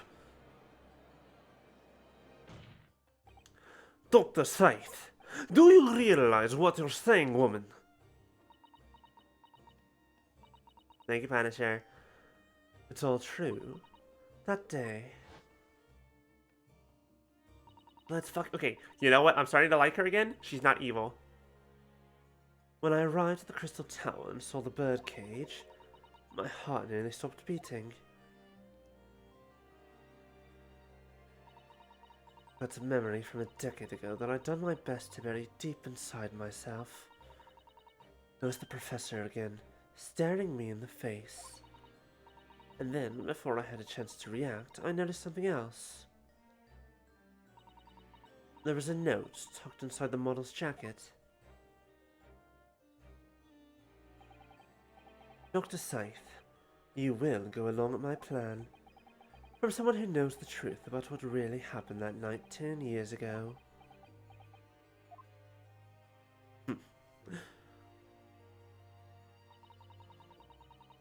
Jesus Christ. All the instructions are there in the note. Every detail was meticulously written out. I had no choice but to do what it said. I made the necessary alterations to the scene and fabricated the autopsy report as instructed. There was really no other choice. It had to be done to protect the judiciary. I can only apologize now. You know what? I have a feeling you're going to be out on parole or good behavior. We can go on our date then. I'll see you in prison. I'll come visit.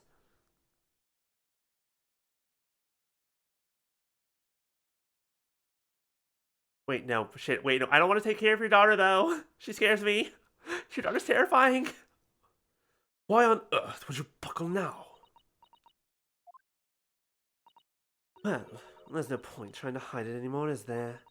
Welcome back, wristwatch. I should have done anything to stop it coming out. Even collaborate. I would have done anything to stop it coming out. He even collaborates in a murder. But the great lie about that execution 10 years ago has been exposed. Whatever happens, I'm finished. Well, shit. So then, Mr. Drebber, what do you say to that? Your accomplice has admitted everything. We don't know. That's the one thing that has yet to be answered. Is why did the professor survive? Surely it goes without saying. You admit your part in it too, then? I admit nothing at all. What? We're still in the middle. Oh my god, why is this trial so long? Have you forgotten that the Kinesis Machine was ripped to shreds by an explosion? Short of me admitting to a crime, there's really no possible way for you to prove I did anything wrong. No! Other than the fact that you tried to blow us up, there was the bomb in the workshop while you were there. You admitted to it, to us, to our faces. Scythe admitted to the fact that, that something happened with the professor's body 10 years ago when he wasn't killed, and that she helped him, cover up this particular murder.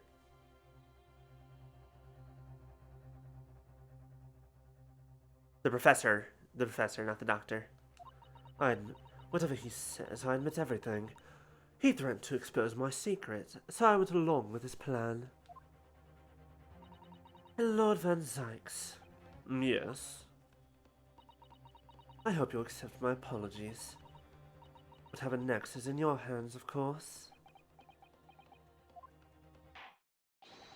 I have heard more than enough now. I hereby present the final findings of this court. What? This trial is not the proper forum in which to pursue the alleged wrongdoings of Mr. Drebber.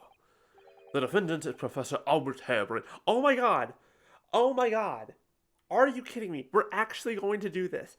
We're like, okay, we've already proven the fact that you didn't kill... Oh my god, thank you. Holy shit. Very true. It had slipped my mind.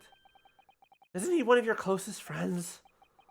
As the court has heard, Dr. Scythe has admitted to the allegations brought by the defense, thereby absolving the defendant of any possible guilt. You mean, this is the job of a lawyer? Just to say, like, it is not my job to prove that you are the murderer. It's my job to prove that he isn't.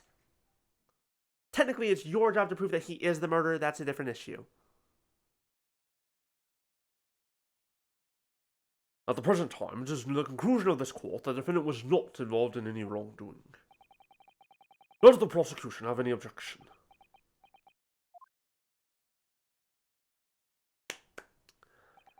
None, my lord. Oh, congratulations, Mr. Naruhodo. You've proven Professor Harebrain's innocence. Without further ado, then, the adjudication. Unless the prosecution or defense have any other matters to discuss.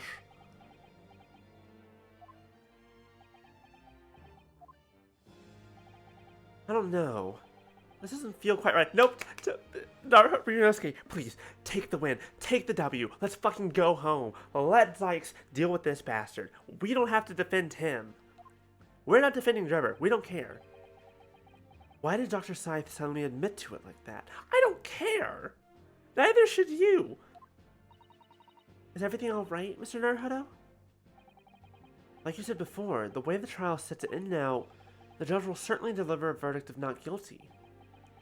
But is that really what we... Yes! That's what we want! What are you talking about? What? Hello?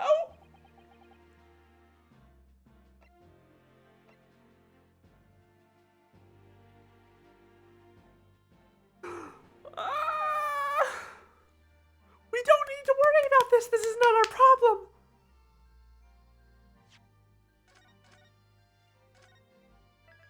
Curse you and your unending depths of morality, Ryunosuke Naruhodo. If the judge gives his verdict now, Professor Harebrain will be found not guilty, without any doubt. Is something troubling you, perhaps? Yes, but it's probably nothing. In the antechamber during the recess earlier, I did give Mr. Sholmes my word, though, didn't I? I told him I pursued any doubts I had about the truth to the absolute last.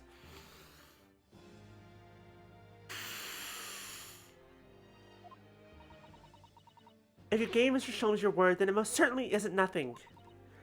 And it means there's only one right answer here. Why do you have doubts? My dude! My bitch! My good sir! Yes, you're right. I don't know why I was ever wavering. We could have been done! Someone give me the angry eyes. No, I'll do it myself. Fuck you.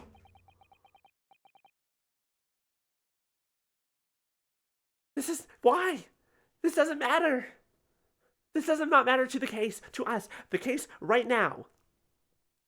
The case right now. All we care about as a defense lawyer is that our client is innocent. Nothing else. Sorry for hitting the mic arm. Oops. I'm animated. I'm very animated. That's a great time for those rage emotes. I need to see them. Let the fires of hell burn this man. Anyways, the defense objects to the trial ending at this time, my lord. I beg your pardon. We demand one final, hopefully final, testimony. I don't know why, though. Why? You know what? I'll take it. You do realize I must adjudicate in favor of your client, I presume? What are you praying on now, my Nipponese friend? Probably not the daughter. Probably not the daughter. I'd say the one left to interview is Scythe, maybe, but why would you want to obstruct the conclusion of the trial at this point? No defense lawyer in his right mind would do that. He's not in his right mind! Have we learned nothing?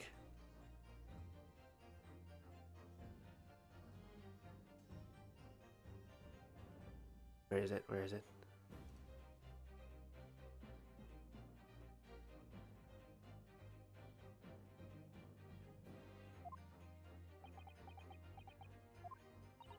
Mr. Naruhodo, what exactly are you thinking? The truth. The whole truth. And a way to bring it all out into the open. Right. Yes, in hindsight... yes, one word of warning before I go. If in the course of this trial this afternoon you perceive even a shadow of doubt about the truth, don't let it out of your sight. Pursue it like a dog with a bone. To the bitter end, you understand? Do not falter, whatever may come to pass. God fucking damn it. But still, like, yes, I'm curious. I want to know more. But also, I'm sure Mr. Sholmes knew. He must have deduced that this would happen. Oh, there's still something wrong with my camera. I think it's just off a little bit.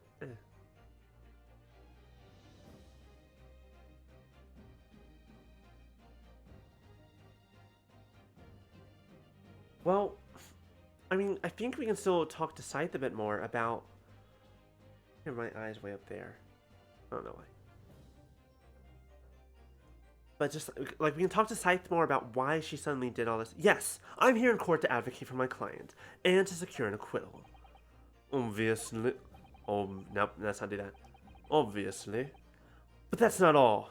I believe that I have a duty to the court to pursue the whole truth of the case until every last detail is laid bare. No, you don't. You have a duty to your client and the truth involving him.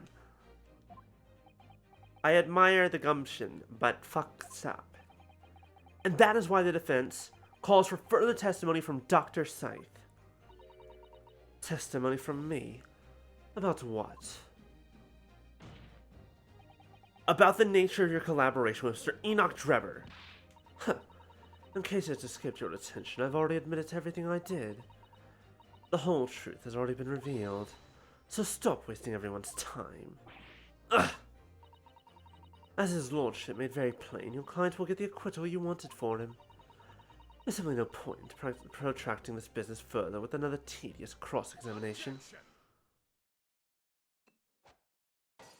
Off it goes. Pray forgive my careless handling of that horrid bottle. I slipped. That's what you call it? What is your objection, Lord Van Dykes?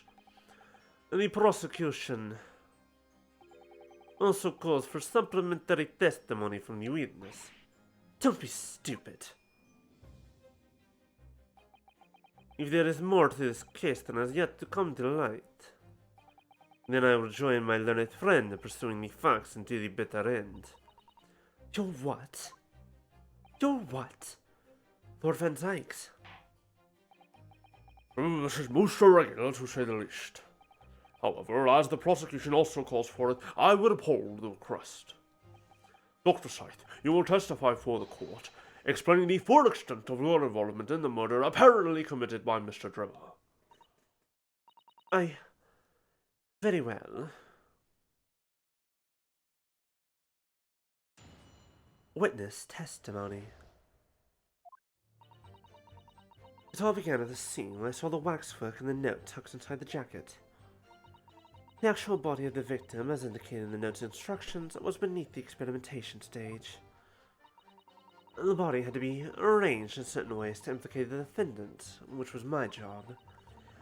I enlisted the help of the entire forensics investigation team to dress the scene appropriately. The truth about the execution 10 years ago is a state secret at the highest level. I had to protect it.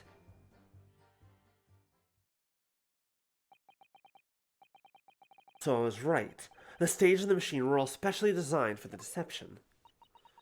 So it seems, and all meticulously prepared. You did well to see through it. And a very shrewd boy. So kind of you to say. And what about this autopsy report, then? All I did was record the location of the body as being in the Crystal Tower instead of under the stage. That's all? That's a terrible corruption! Only my team were aware of the deceit, and then only under my explicit instructions. Nobody else at Scotland Yard knew anything about it, I assure you. We must be thankful for small mercies, I suppose. You don't have to call me out like that, okay? Okay? You don't have to do that.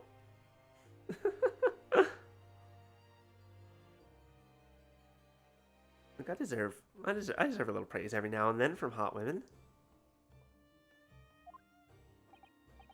Well, I believe that testimony has clarified everything. There's no particular need for a cross-examination, I would say. No, I disagree. I can't shake the feeling that something's wrong. Just look at that expression on Dr. Scythe's face. Thank you. It's the defense's right to cross-examine any witness following testimony. What is it about you Japanese that makes you all so doggedly persistent?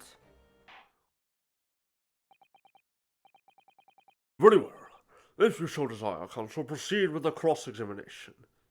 Look, y'all can't be saying that y'all don't want for some praise from hot women either, alright? Y'all know it. We all know it.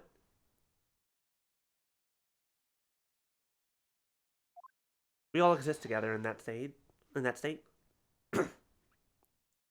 Yes, my lord.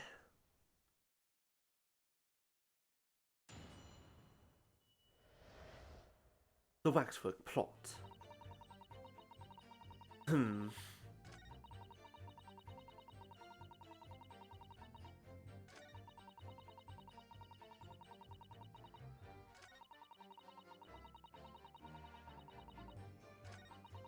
Truth about the execution 10 years ago is a state secret at the highest levels. I had to protect it.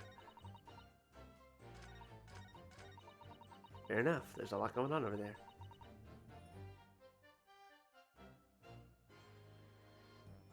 Punisher, you paint good minis. You have, and also all of you, thank you for always being here and hanging out. It's nice to see you all the time.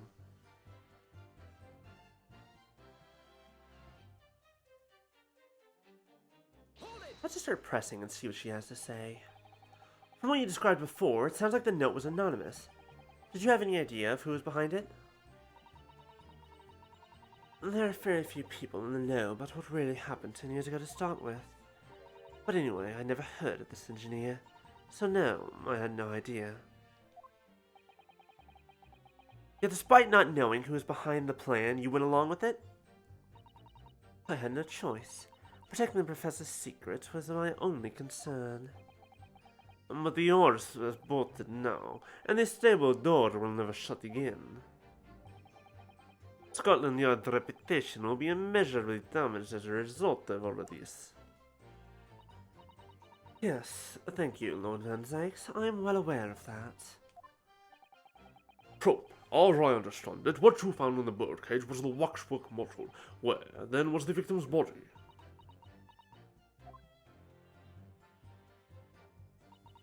The actual body was down blah blah blah.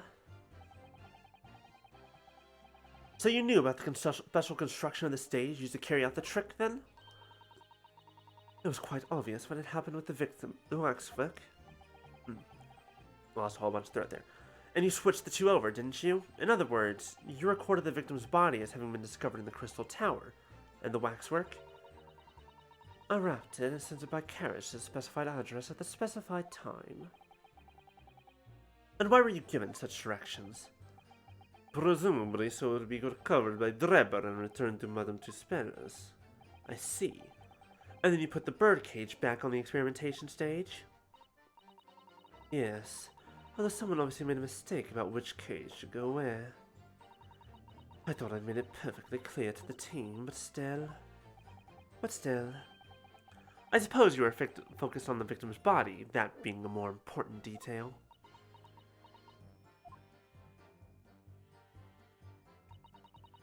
The body had to be arranged in certain ways to implicate the defendant, which was my job. When you say arranged, I presume you mean with this?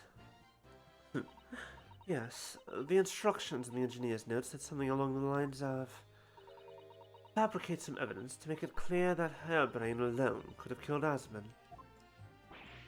So, you mean that was your doing? I fetched Harebrain's ridiculous screwdriver from the stage. I took it with me, alone, to the abyss under the stage where the birdcage had fallen. Alone, Doctor? Alone, Doctor? Doctor? Yeah. I don't know if she's admitting to killing him. I think she's admitting to making it look like...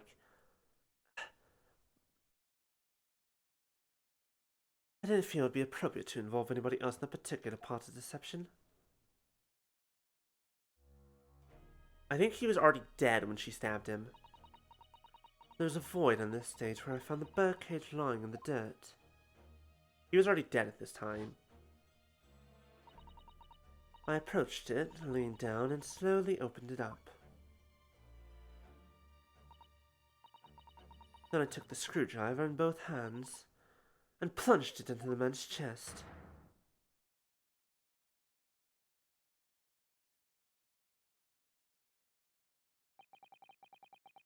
And then you noted that in your fake autopsy report as a fictitious cause of death. Exactly. So, the actual cause of death was the trauma resulting from the 30-foot drop. My word. What is it, Mr. Sato? Something about Dr. Sai's last statement is playing on my mind, that's all. Either way, she did stab him, that's correct. Yes, mine too. Dr. Scythe! There's really no need to shout. I can hear you perfectly well. The defense calls for you to add what you just said to your formal testimony. Oh? Which part? What I want her to supplement her testimony with is... probably the real cause of death?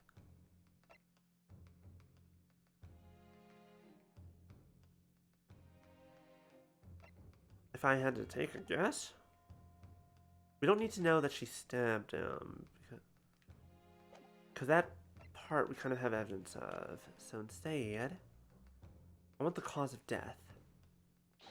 The real cause of death being the fall of 30 feet. That part. Fine, if that's what you want. Just stop yelling, please. The prosecution concurs. Very well. We will supplement your testimony now, witness. If you wish, my lord. The actual cause of death was the neck trauma my husband suffered from the 30-foot fall. Let me... Yeah, I know. That's my concern, too. That is the kind of thing that kind of concerns me. To be fair, if you do it close enough after death, you might still get a little bit of blood, especially because it's, like, right there in the heart. Like, it wouldn't bleed a lot. Oh, no, it wouldn't bleed at all, really. Especially because he was laying down. No, it wouldn't come out. Oh. Fuck, you're right. You're absolutely right. He wouldn't bleed. Especially because he's laying down. It wouldn't have... Like, some would have come out because just from the nature of causing a change in pressure, but not that much is kind of the problem. Shit. Hold it. You're quite sure of that? It was as a result of a broken neck? Yes. As a professional, that was more than apparent. You never know just by looking at the photograph of the victim, though, would you? No, that's very true. Obviously not. Which is precisely my corners I needed to determine the actual facts. Yes, assuming they can be trusted. There's no point calling her assessment into question without evidence. Let's get back to the testimony. Very well. I enlisted the help of the entire forensic investigation team to address the scene appropriately. The entire team? In perverting the course of justice? My team consists of the very best investigators there are. I demand loyalty from all members. We operate in a code of chivalry of sorts. You aid and abet a murder, commit perjury, and dare to talk of chivalry? Yes, daily reminder of our current goal of the throne on the chair on the throne wish list. When we are currently at 60%, at 75%, we make a new throwable. A Diva Mech 1. And at 100%, we play Overwatch 2 purely as Diva. And also I get a nice chair that I get to actually sit in and be comfortable. That is what we're currently working towards. Okay, back to the show. It was a matter of priorities. What? Nothing was more important than protecting the secret of the professor. My team did what was necessary without losing sight of the primary goal. I consider their conduct exemplary. Ugh. Don't concede the point, Mr. Naruhodo. You mustn't let her win. I need a lawyer. You are a lawyer. I'll take that silence as tact acceptance. Now, can we move on? Hold it. But at what cost? Faith in Scotland Yard is going to suffer a terrible blow as a result of this. And your precious secret is out now anyway. Your precious secret is out now anyway. Yes, as you say. And I take full responsibility. Blow me down, Dr. Scythe! Surely there was some other way you could have protected the secret? No, there really wasn't. I've done my utmost, believe me. In many ways, I respect your determination. I nearly froze under that cold stare as she said that. I do believe she was being genuine though, Mr. Naruhodo.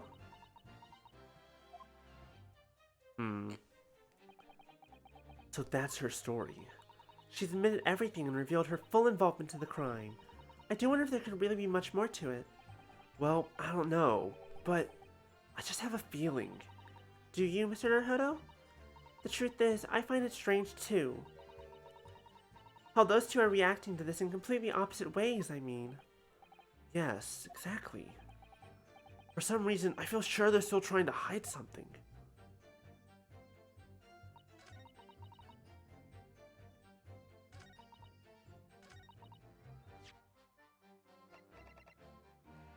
There's also the problem of the neck trauma, like he has a pillow. Objection. Okay, you know what, that's fair. I was kind of grasping at straws on that one, but you know, I figured I might as well try. Was the 30-foot fall.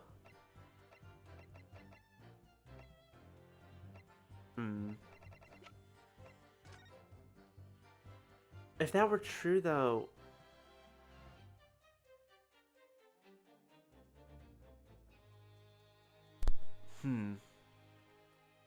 I don't know, because the base of this took a lot of damage, that's for sure. But it doesn't really look like it traveled up that much. I think he would have been fine. Hi, Maya! Welcome, welcome. We're in the middle of trying to figure out some stuff while also talking to a hot woman who is potentially lying to us and everyone.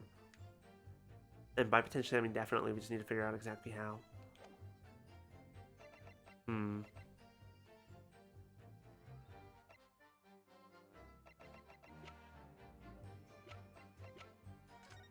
How you doing today, by the way, while I look through all this evidence that I have? Well, we have the screwdriver, but...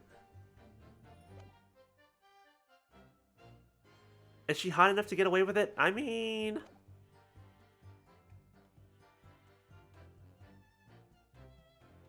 I kind of let you be the judge of that.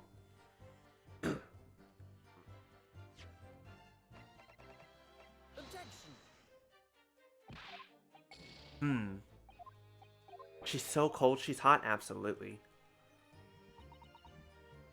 This has to be the point. This has to be it.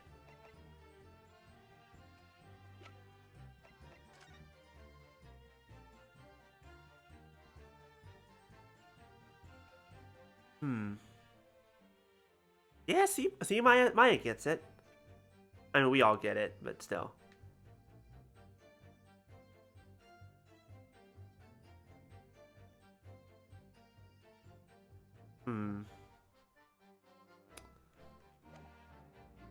The cause of death was neck trauma suffered from the 30-foot fall.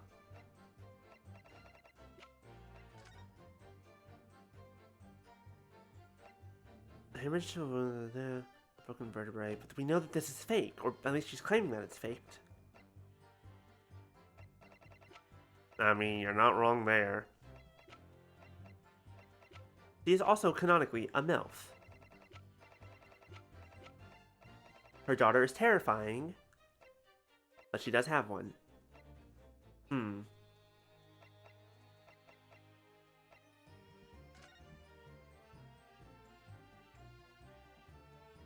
feel like I'm missing something.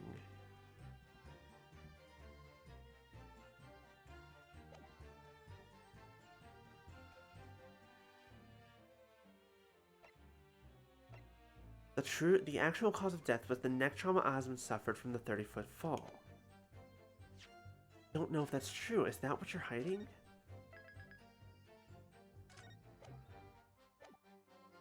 Let me press this again, see if we can swap to the other thing and see what the statement is.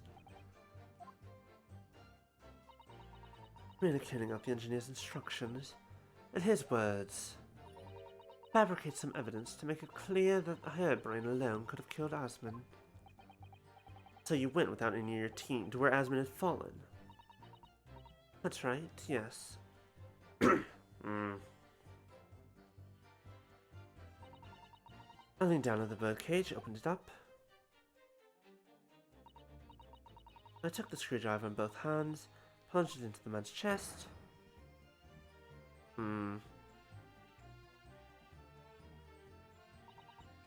After that, it was simply a matter of recording the stab wound as the cause of death on the autopsy report. Death being the fall, of course. But there's something here in this testimony. If you think it would be appropriate, I'm sure you can ask Dr. Scythe to change the supplementary testimony she gave before, blah blah blah.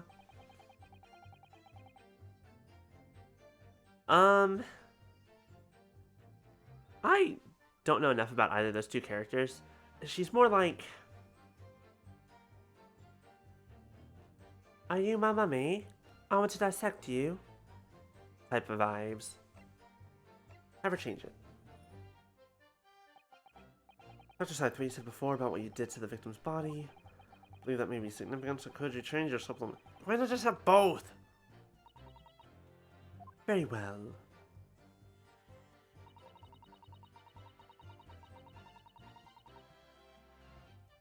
So much sugar. So much sugar. I stood over the victim's corpse where it lay in the top of the cage and plunged the screwdriver into the chest.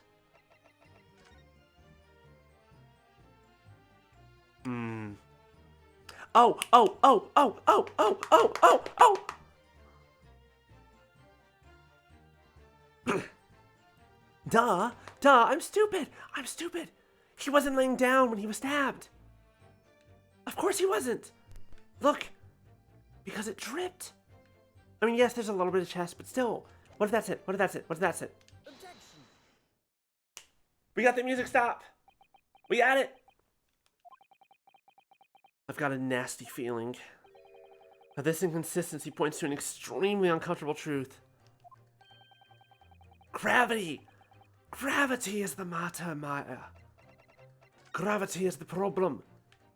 If he was laying down when he was stabbed in the chest, it would not have dripped down his shirt like this. It all would have pooled right there and nowhere else. That is the problem. What on earth is the matter, Control? Have you lost your tongue? I apologize, my lord. Dr. Scythe, in that last statement of yours, there's just one point that seems to defy explanation. I'll throw it to my learned friend. There's an obvious inconsistency between your description and this photograph, which shows the victim in the birdcage following the events that led to his death. The court has already examined that photograph in depth. There's nothing new we can learn from it. Yes, we have already considered it, that's true. But we now know the facts to be different. What do you mean? I believe we should let the defense explain. Where in this photograph would we see the alleged inconsistency with the victim's statement, with the witness's statement? Look closely at the bloodstain on the victim's chest. It clearly extends in a downwards direction, towards the man's feet. And why is that significant, Counsel? If the victim was stabbed moments before the Kinesis Machine was set in motion, that's entirely expected. Oh, of course. No, that's not what happened. Exactly, my lord. Dr. Scythe made it very clear in her testimony just now that the point at which she stole Professor Harebrain's screwdriver and stabbed the victim was after the grand deception was set in motion, when the birdcage had fallen below the stage out of sight. From the shape of it, it's clear that the birdcage would have fallen on its side after the 30-foot drop, and if the victim had really been stabbed whilst inside the birdcage in that position, the blood from the wound would have been spread out equally in all directions.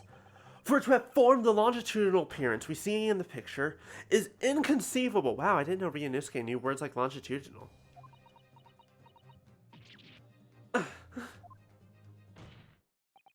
Given that the victim's blood seeped vertically downward from the wound, it must be the case that when you stabbed Mr. Osmond, he was standing up. Oh no. Oh no. Oh no. Y'all. Osmond survived the drop. He got the fuck up out of that birdcage. He was meant to survive. Of course he was. He knew the whole time. Look, here's the thing I was thinking of. Like, Osmond knew the whole time that the machine was fake. He knew that it wasn't actually going to work. Hold on, I'm going to get to that in a second. Wristwatch. He knew that the machine wasn't going to work. So of course, they expected to survive the drop. Why wouldn't he? Like, it'd be a weird thing for him to get in, knowing it's going to drop 30 feet, and not expect to live perfectly fine. Like, maybe a little bit injured, but he'll be fine. He'll survive. However, she was still being blackmailed with the greatest secret in the country. But one of them. I'm sure the queen has a few.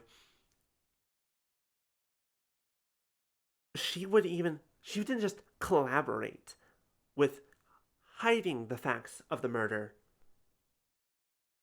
She committed the deed at the end by herself because she had no other choice.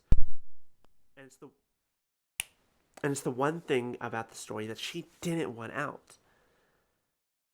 If she could just say, oh yeah, Drebber killed him, no problem, that'd be one thing. Unfortunately, we are kind of the ones figuring out that no.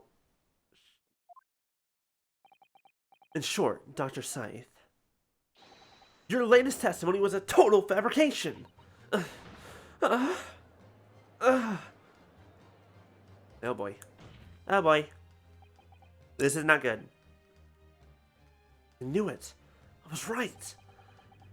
Now I've identified that contradiction. There's only one way to explain the facts. We've all been under great misapprehension here. What? What sort of misapprehension?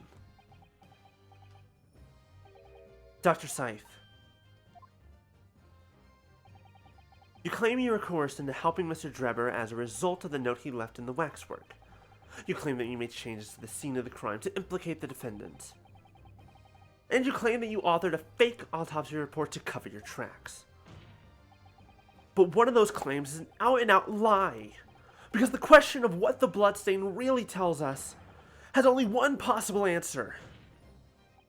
If that is the case, what is it, man? Got a little bit too southern there when I meant to be Romanian. Culture, you clearly struck upon a revelation. Now tell the court what it is. Which part of Dr. Scythe's story is shown to be a lie by the contradiction in her testimony?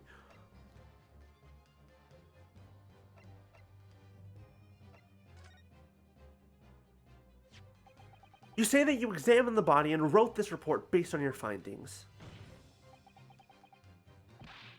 Because he's got special like downloadable DLC outfit on, and it's very steampunky and funny. It's also he's got a little tandem mouse on his shoulder. But it's a blatant lie, isn't it? I'm sorry, but I simply can't fathom what you're attempting to say. The truth is, you had your subordinates do the work for you, and they... Wait.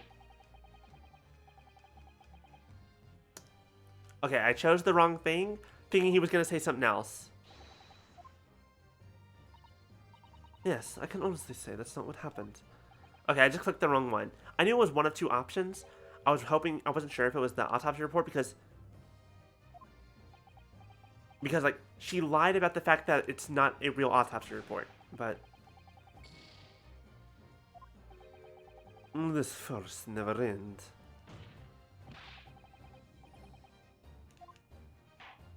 Okay, hold on, we can do this again. We're fine, we're fine. It was the stabbing of the victim that she lied about! Wait, hold on. Let me go back a little bit so I can see what the exact specifications are. You claim that you were coerced into helping Mr. Drebber as a result of the note he left in the waxwork. You claim that you made changes to the scene of the crime to implicate the defendant. And you claim that you authored a fake autopsy report to cover your tracks. Clearly it wasn't the fake autopsy report. So it's either she either lied about being coerced to help, or lied about making changes to the scene of the crime.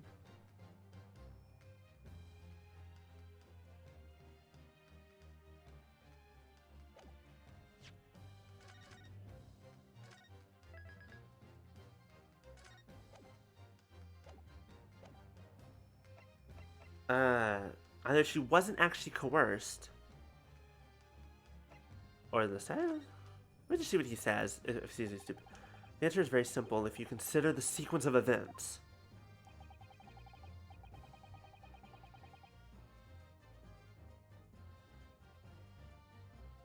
Wait, what? Magic is turning complete in a... Wait. Also, hi, Quizmaster. Also, I don't understand that sentence. If, when the victim was stabbed, the blood from the wound seeped downwards, as it did, we can be sure that the victim must have been either sitting or standing upright at the time. But as you rightly pointed out, the birdcage would have fallen on its side when it fell beneath the stage. Yes, it would, which tells us that the victim must have been in that position of his own accord. That's impossible. The man was dead, remember?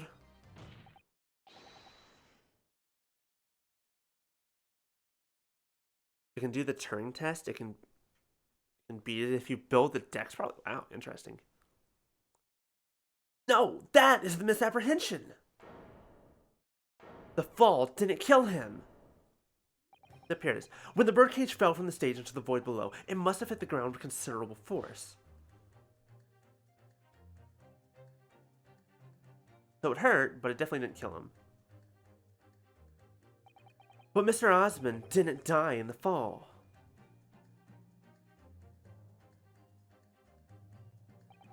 He probably lost consciousness for a while, but when he came round, he got to his feet to climb out of the cage. Just as Dr. Scythe appeared.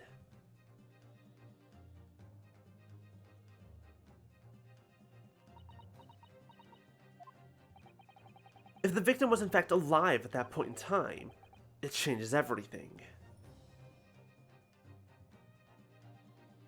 Oh, here we go. What have we found out? People be lying? Ugh. Ugh. Scythe killed Osmond. Most likely, see you later, Maya. Thank you for the lurk. Most likely because of the whole blackmail situation, but technically, yes. Mr. Odie Osmond's killer wasn't the defendant, Professor Albert Harebrain. Nor was it the mastermind behind the saint's trickery, Mr. Enoch Trevor. It was you, Dr. Courtney Scythe.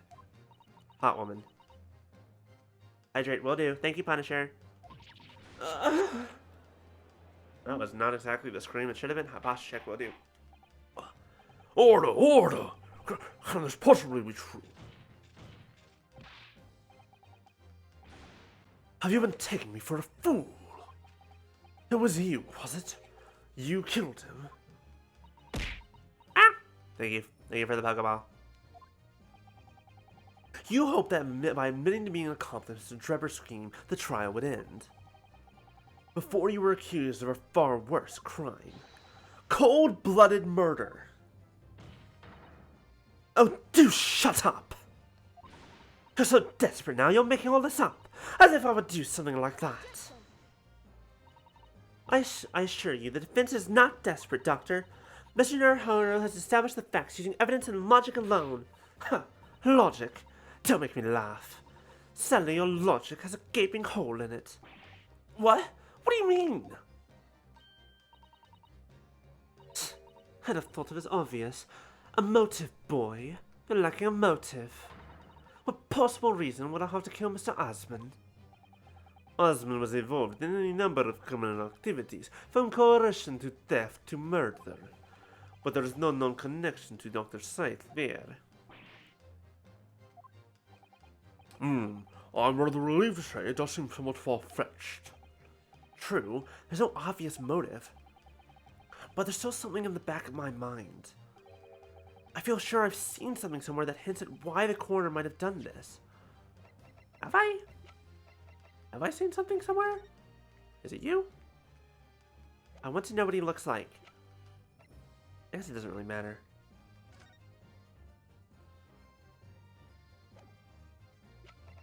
Why? What would be her motive for murder? I mean, her motive is this, right? Wait, hold on.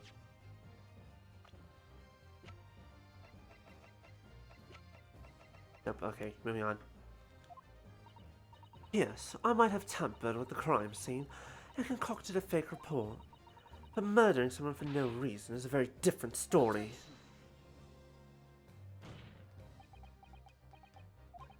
No.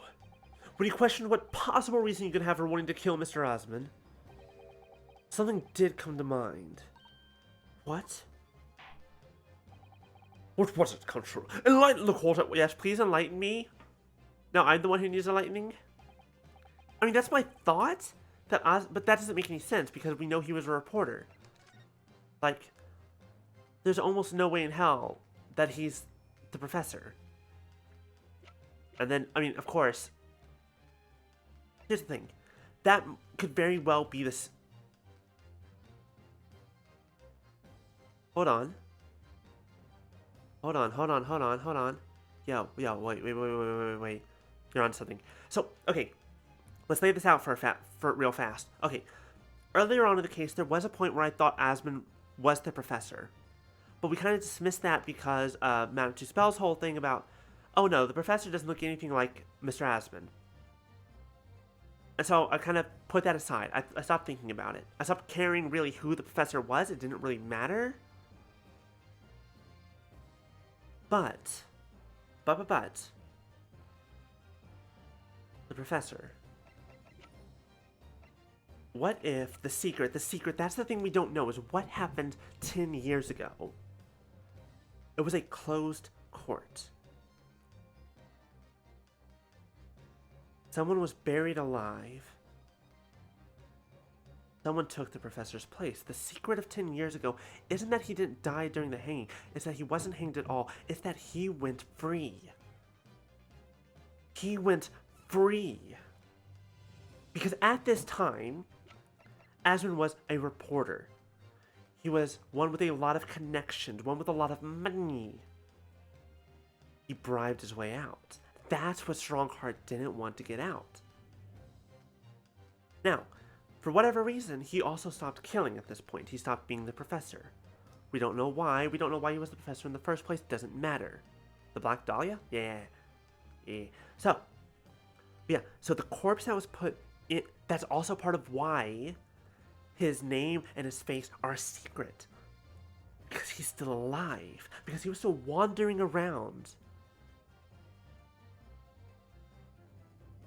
The man they put in the ground was not the professor. The man that Madame Two Spells made a waxwork model of. The man that Enoch Trevor saw coming out of the grave. The man that was shot in the graveyard was not the professor. It was a man who took his place. In fact, I would say it's possible that they planned for the man to come out of the grave. It's why he was buried alive before he was interred. They probably didn't plan on leaving anyone in that grave. But he got shot. Because Enoch Trevor saw him. So someone shot him. As a safety precaution. And then there was a corpse there. No, I don't think that. Possibly. There's a lot of questions of exactly how he survived. But I don't think so, because her name is Scythe. And we've yet to meet anyone else with that name. And we know that Stevens was her maiden name. And she wasn't married at the time. She's married now. Her name is Scythe. But I don't think it's that. What I think is that he got out. That he got off. He somehow got off. And so the man that was buried there was never the professor. That's what I'm thinking. Yes, we just saw it yesterday, didn't we? Something that seems strange, but we had no reason to suspect it at the time. There's a particular object that explains why Dr. Scythe would have wanted to kill Mr. Asmund. Yeah, the scalpels? We saw it yesterday. The thing we saw yesterday that was weird was like the fucking shit ton of scalpels.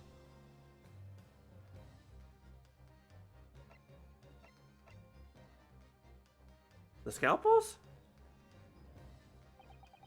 The scalpel, or rather, scalpels. You just say scalpels? Okay, cool. We got the nail on the head. We got it. It would appear that word has struck a chord, Doctor. You. Come on. Out with it. It was yesterday when we visited your laboratory. Look at this big, thick book here. It appears to be an accounting ledger. It's a record of the forensic investigation team's spending, I think. Oh? What is it? It's clear that the team purchases various equipment and supplies on a monthly basis, but... Well, one entry seems rather strange. Yeah, she had a bunch of scalpels. We never figured out why. Wonder if it was money laundering. Really? In what way? They're running 500 scalpels every month. Unless her kid isn't her kid? Maybe? I don't know. To be fair, it seems like my theory might have missed the mark, but does the kid also wear a mask? The kid does wear a mask. You're right. 500 scalpels a month. At first, I wondered what on earth you could be using that many scalpels for. But actually, I realize now it's not the scalpels themselves that are significant. It's the money for them disappearing every month from the department's accounts. Osmond's criminal organization relied heavily on extortion for its funding. Tracing the money from the forensic investigation team's account to find out where it was going would be extremely straightforward. Okay, maybe my whole theory about Osmond being a professor might be gone, but... 10 years ago, when Mr. Osmond was still a Oh, I see. Osmond was also blackmailing her. Because he would not, because as a journalist, he knew that Drebber's story was true, and that the professor wasn't killed. He may well have stumbled upon information as he was researching the story. Information relating to Dr. Scythe's darkest secret that he would use to rack money from her for the next decade. Her darkest secret? Good lord, you mean... I don't know what happened on the night of that execution 10 years ago, but clearly the opportunity to rid yourself of that menace was too tempting to pass up.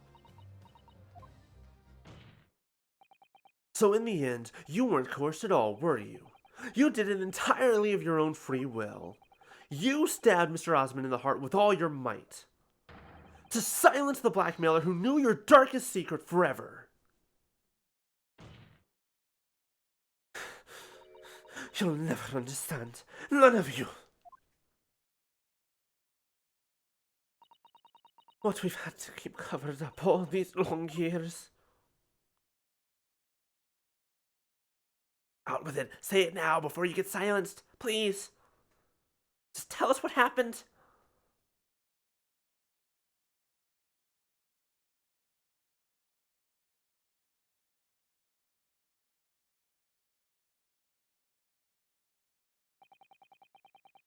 As very little of the machine remains after it was ripped apart by the bomb, the truth of this case can never be properly established unless you speak out. And if you decide not to, it's very possible that Courtney Scythe will escape punishment for her crimes. Please, sir, own up to what you've done and tell the court the truth about what happened. 10 years ago, you told the truth, and you were robbed of a bright and successful future as a result. I can certainly understand your bitterness and your consternation now.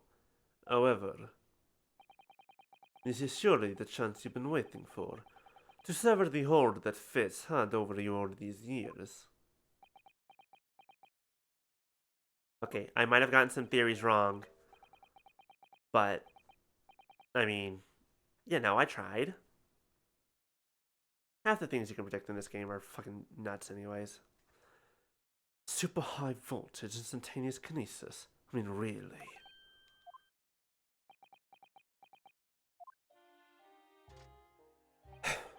With the addle-brained mock scientists that are the worst, you know? I don't recognize the fact that they don't have talent. They can't even get that right. So they end up chasing impossible dreams, having unbridled faith in their abilities. They go on and on about the wonderful hypothesis, the stupid eyes shining like a child's. They make me sick. I can't abide their foolishness.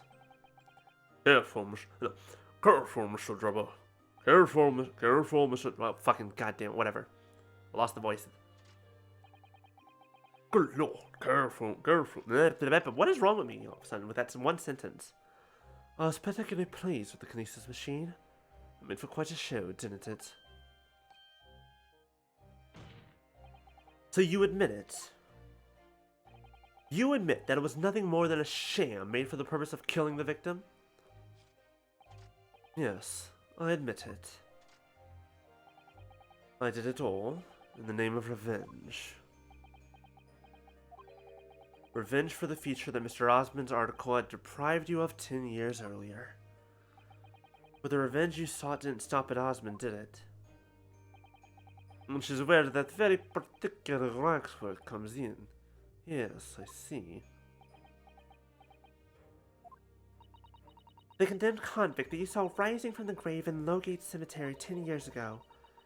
If your account of those events was all true, then obviously Scotland Yard couldn't afford to acknowledge what had happened, even if it meant discrediting a bright young man and crushing any future career he might have had. so your plan required that you abduct that particular waxwork model, in order to exact your revenge on Scotland Yard as well.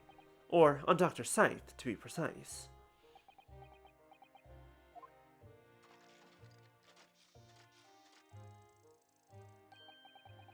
It was a year ago. By some extraordinary twist of fate, Osmond turned up at my workshop. He didn't remember who I was, of course. He just wanted to employ my services as an engineer. And he happened to have a paper with him. An article on the front page caught my eye. About the coroner who handled that bogus autopsy report being appointed head of a new forensic team. When I learned that news, my cognitive processes started to devise the plan. What a horrid tale. He robbed me of my future, so I wanted to use the man's own wiles against him, for revenge, and have that rotten Scotland Yard eating out of my hand at the same time. I wanted them all to suffer the same humiliation I've had to suffer.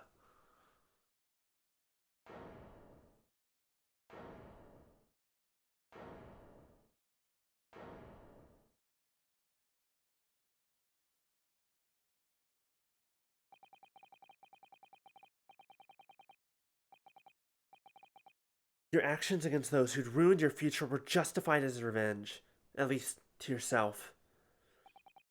Certainly, no one has the right to destroy another's prospects, especially for purely selfish gain.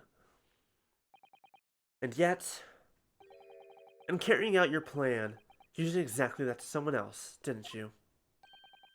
Did I? Professor Harebrain's only crime was passion for his hypothesis, but you had no compunction about sacrificing his future to effect your revenge. You knew that he would be forever branded as a failure and a fraud.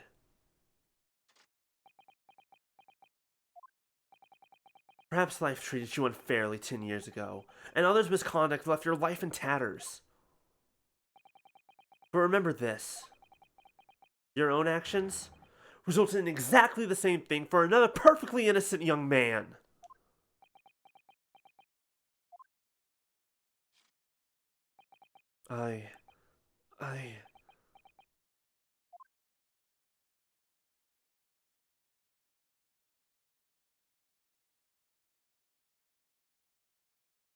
Whew.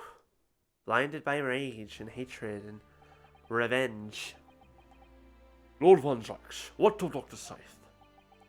An immediate warrant for her arrest has been granted, and she's been remanded in custody, my lord. Yeah, remorse is pretty rare. I presume she will face trial in the coming days, along with Mr. Driver. A most regrettable situation indeed. She made great contributions to her profession over the years. It really is a hard truth to swallow. However, that is a topic for some future occasion. For now, Professor Harebrain. Oh, yes? It seems there was a great deal more to your experiment than you realized. However, I think we can assume now that all the sordid details have been brought to light. Well, okay, we still don't know anything about the professor. That's still a mystery, but don't worry, there's still 2 more trials to go. 2 more cases to go in this game.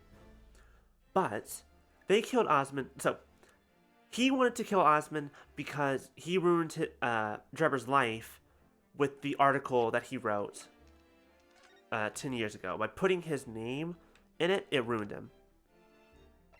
But she wanted to kill him because he knew the secret that, because he was blackmailing her and knew the secret that the fucking professor didn't die originally. We still don't know what the fuck actually happened, but we know that that's why they wanted to kill Osmond. It has been a very long and profound trial, Yeah, it fucking has. but I'm pleased to say you are absolved of all guilt. And this whole experience has taught me a very great but painful lesson. This dedicated scientist, this devotee of natural philosophy. I've been selfish and self-centered, and above all, a fool. Professor, I spent my life thinking of nothing but my research, misguidedly believing that I could do whatever I set my mind to, despite my lack of talent. Yeah, but she's not blackmailing. That's the big difference. It's technically, I don't think she knows. She just knows what he looks like. Assuming the head of the mask is accurate, she only knows what he looks like, not who he is. But also, she's not using that information to blackmail anyone, because the important thing wasn't who the professor was. The important thing was that they botched his execution. Misguidedly believing that I could do whatever I set my mind to, despite my lack of talent. And the worst of it is, in the process, I've caused others pain and misery. Others who are far, far greater people than I. No, Professor. That's not true. What? Don't tar yourself with the same brush as Trevor. What happened was his doing and his alone. His outcome is his fate, not yours. You're not to blame in any way. Lord Van Sykes. And the derision with which he referred to you earlier, calling you a fool, dumb and deceiving. The man has no idea. To believe in yourself and work your fingers to the bone to realize your dreams. That's laudable, not laughable. Also, talent does not exist, motherfuckers. How many times do I have to say it?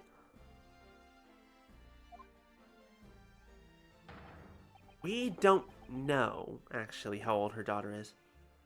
No one has the right to deride another for such choices. Oh. Thank you, Merrick.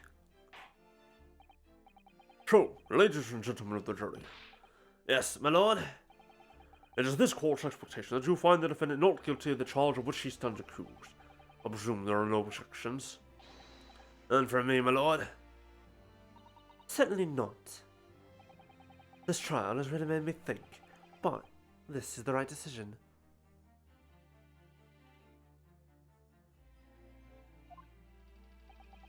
It's all been proven methodically and rigorously. I have no misgivings whatsoever. Huh? What's that? It's done, is he? It's all over? I don't know what's becoming of you these days. I don't recognize the place. Very well. In that case, I hereby pronounce the defendant not guilty.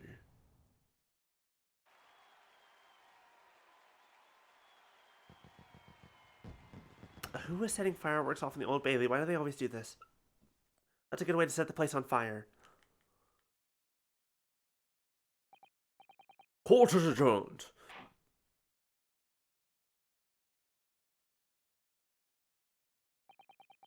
It's over. That was some trial. You're telling me, how many weeks was this one case? Dear God, that was the longest case in the world. Anyways. October 24th, 4:33 p.m. The Old Bailey, defendant's antechamber.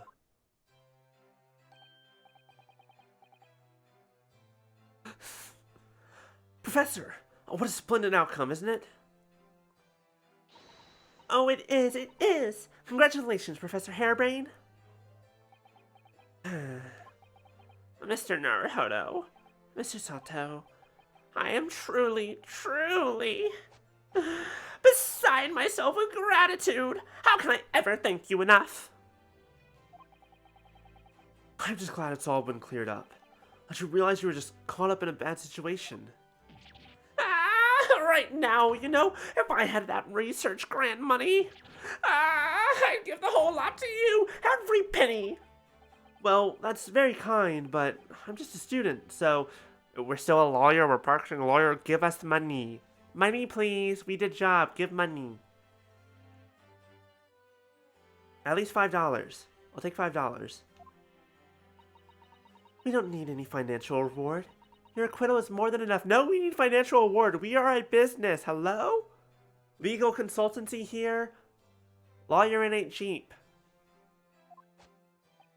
Oh dear. Oh, what can I do? Ah!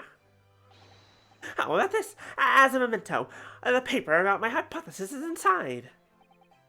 Well, just as a memento then. Thank you. That's true. We need food too. Please. Susanna, shut up and give us the gas. I've been wondering, Professor. What are you going to do now? Oh my. Yes. Oh, what am I going to do? My hypothesis and my great machine lie in ruins. But still, it's been too long since I was last in London, so perhaps I'll enjoy some sightseeing. I must explore the great exhibition while I'm here too, and see if new inspiration hits me. Oh yes, that's a wonderful idea. I can't allow that. Wait, who was that? I can't allow that. Zykes. Lord Van Zykes! What are you doing in here? Barrack! I'm sorry you had to go through all that, Albert. Oh, well, if I'm honest, it was terrifying. You were like a great demon behind your bench there, snarling down on your prey. It was kind of hot. I think I'm kind of into that. We can talk about your fetishes later.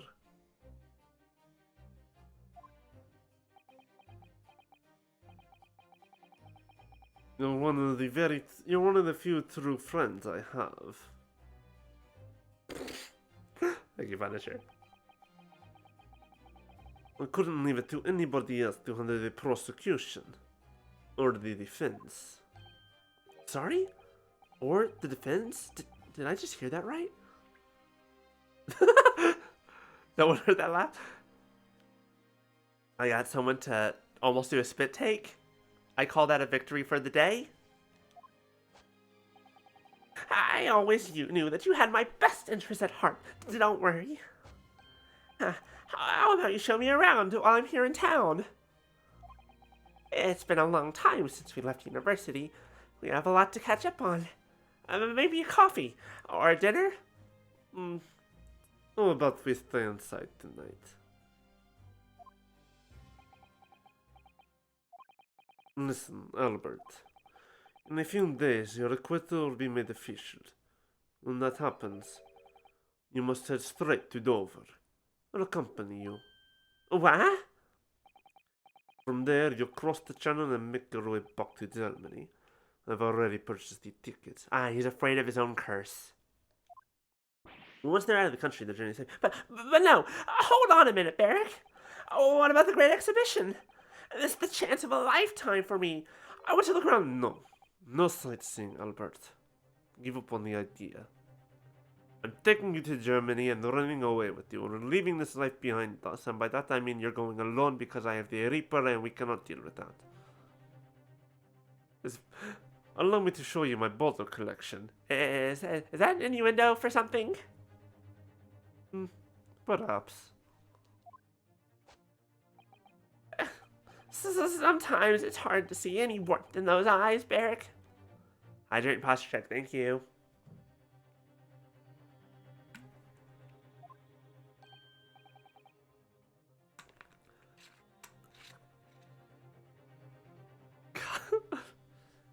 I mean, look, this whole game so far has been, I guess, here's the four-way polycule that is slowly forming that includes Ryunosuke Naruhodo, Barrack von Zykes, Kazuma Aosogi, and Sherlock Sholmes.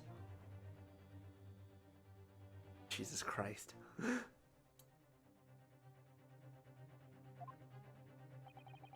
What's all this about? Necessary precaution. Yes, I think I understand. You do? Well, Iris told me that when you met Lord Van Zykes at his office some days ago, he asked how Mr. Natsume was doing. Yes, that's right.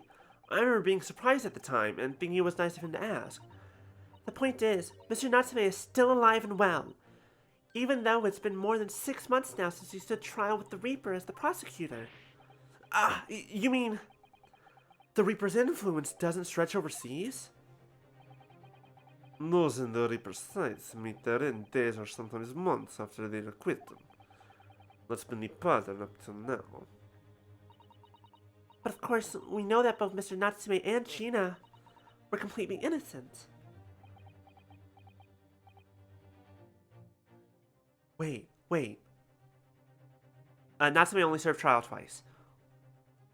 Hi, Nico. Thank you for removing the glasses. Hold on. What if this is part of why... I don't know why we're angry right now, but I guess we're angry right now. Hi. Hydrate, thank you. What if... Boss check, thank you, Nico. I appreciate it. What if this is part... What if... Ah, thank you for the Pokeball. Is that a heavy ball that just hit me in the face? No wonder it hurt so much. Anyways, drink more. What if the reason why Lestrade is... sorry, not Lestrade. Gregson is going to France is because of Zykes. And, thank you. And the reason why Gene is going with them is at his behest. Just doing some QA to see if you can break the avatar. Be very...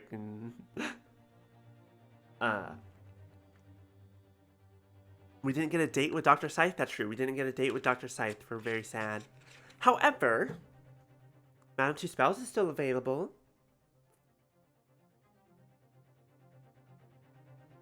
But anyways, what if he's the one who's sending Gina out to France? And perhaps that governs the repercussions. The truly innocent are spared. But I don't want to take any chances with a close personal friend. Thank you for the bonk. Barrack! Unlike the mustache Nipponese, this man should leave the country without delay. That's why I'm packing him off to Germany at once. Right. Does your friend-shaped package get any say in it?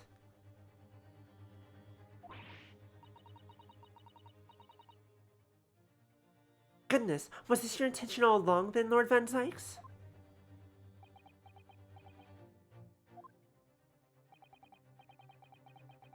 In court, where people think of him as the Reaper, this man seems absolutely merciless. Sometimes, I feel as though I don't understand him at all.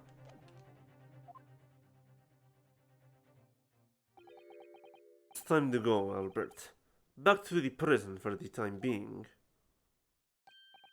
Yes, alright. Oh then, Mr. Naruhodo. Thank you so much for everything. Barrack, when you say prison, is that would just be the two of us, or... Don't worry. I will make sure the guards stay away for a while. Not at all, Professor. It was a pleasure getting to know you. Alright, see you later, Quizmaster. Enjoy work as best you can. Best wishes, Professor Hairbrain. Well, once the dust has settled, you must come and visit me in Germany. Anyway, goodbye for now.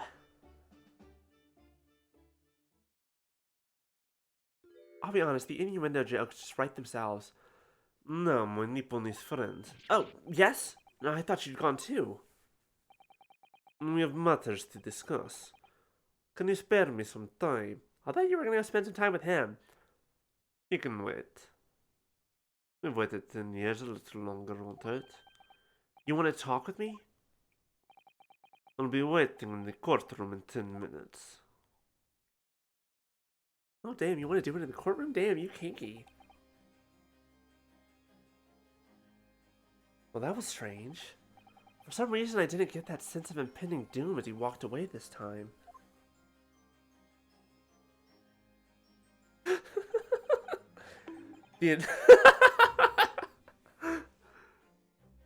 The enigma, Barrack von Zykes. What does he want to discuss, I wonder? The answer awaits in the courtroom, I suppose. Here goes, then.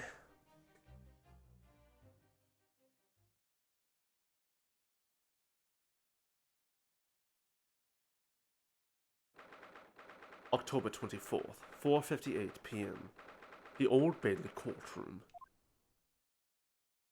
Is there a reason why we're... Oh, Cosmos. No, you Punisher!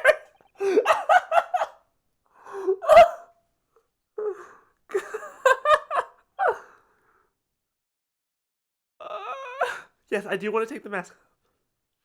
Can we take both masks off? Both the mask on the Professor and on Kazuma, please? So, are you satisfied?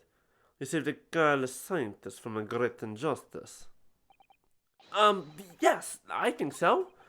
I'm relieved, at least, that the man's innocence can be proven.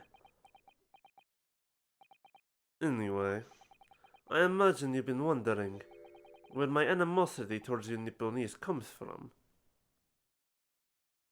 No, absolutely not. Don't do that. Please don't. Also, make sure it's empty, please. Well, at first I thought you just didn't like me. I imagine you saw me as a pretentious child from an unimportant land who had no business being here. But now, I think differently. You clearly know our ways. So I would guess that some specific incidents led to your thorough dislike of my race. Will you tell me what happened, please? The professor. Is the professor Japanese? I thought I'd never hear that name in this courtroom again, to be honest. He took your brother's life.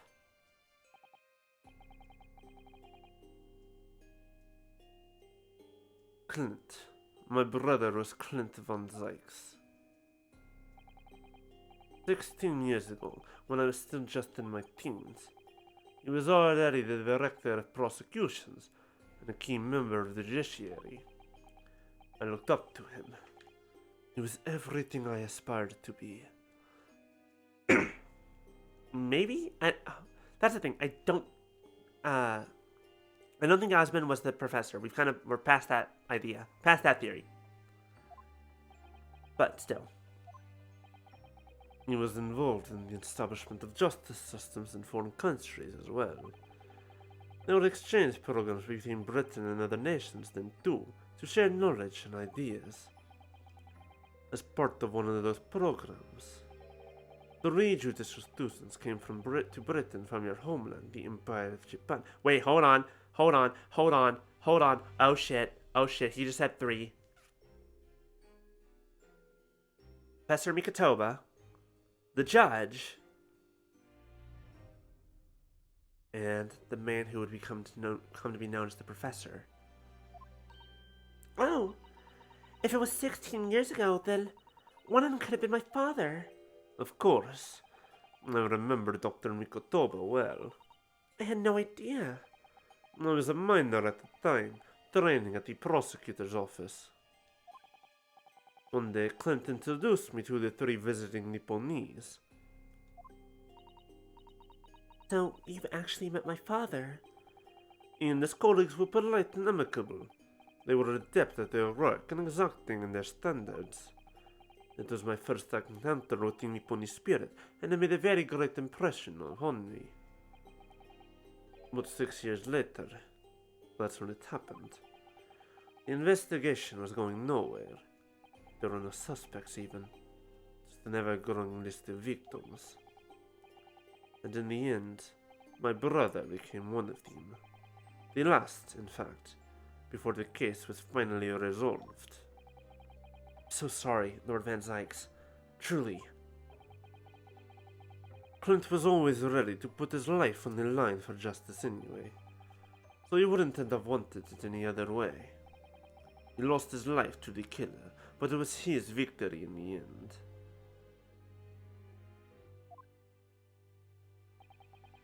For me personally, though, it was a great loss. I found myself in a very dark place indeed. Yeah, that's understandable. When I finally found out the killer's identity, the reason why no one had been able to catch the man sooner ceased to be such a mystery. He'd been hiding in plain sight all the time. In plain sight? Are you aware of political events 10 years ago? It was a period of extremely sensitive diplomacy between the British and Japanese empires. A new treaty was being forged, I think? Correct. The Anglo-Japanese Treaty of Friendship and Navigation was being concluded. The leaders of both countries were deep in extensive political discussions. Which is why this particular killer's appearance in court was conducted as a closed trial. If the British public had known the identity of the killer, not only would the treaty have been in jeopardy, but our two nations could very well have ended up at war. What? War? Between Britain and Japan? But that would mean... Oh my! You mean to say the professor was... Oh yeah, that's always fun when you can't open the goddamn car. When the trial reached its conclusion earlier, I thought to myself, yes, it's time. Guys, we're getting full voice acting from Barrick. Let's go!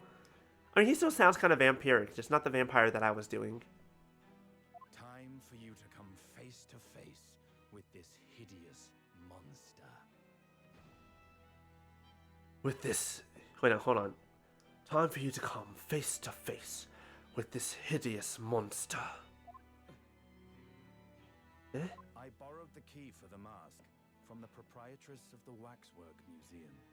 I borrowed the key from the mask from the proprietor. Nah, I can't quite do it. It's not the same. So see for yourselves now.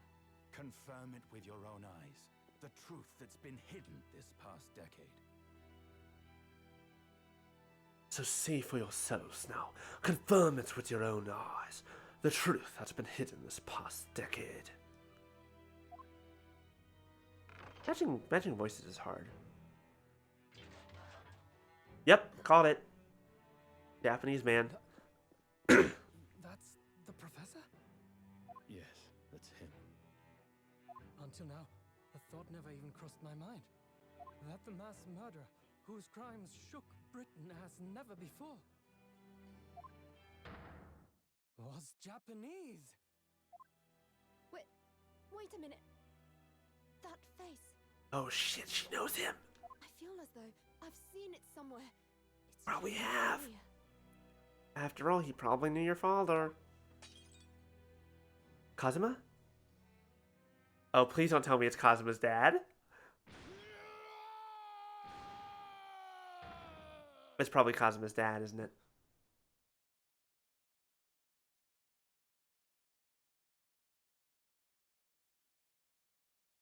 Here we go. Let's... Wait, who the fuck are you? Was his hair always like that? Father.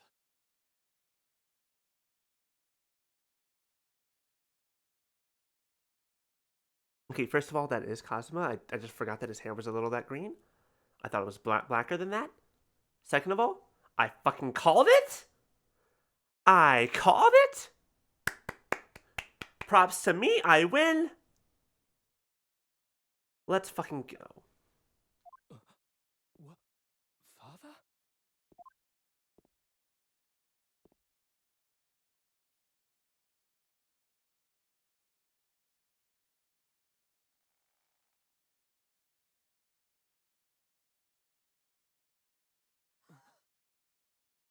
Kazuma! Yeah.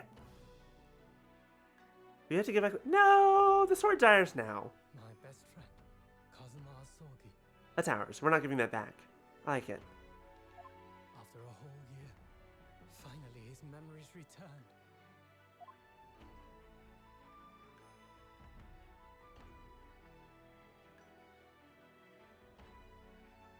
As he stood there before me,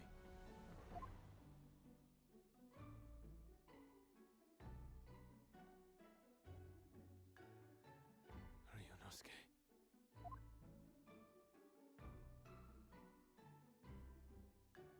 Edric, no! Monica, no! The pain. Okay, love wins. Love wins! Congratulations, everybody. Love wins. The OG gay couple, the OG gay couple's back again. Reunited at last. The mouse makes this so much better, absolutely. My friend. Kazuma-sama! Also, see, Kazuma's already got a new sword. He doesn't need his old one. We're fine. Judicial Assistant Mikotoba.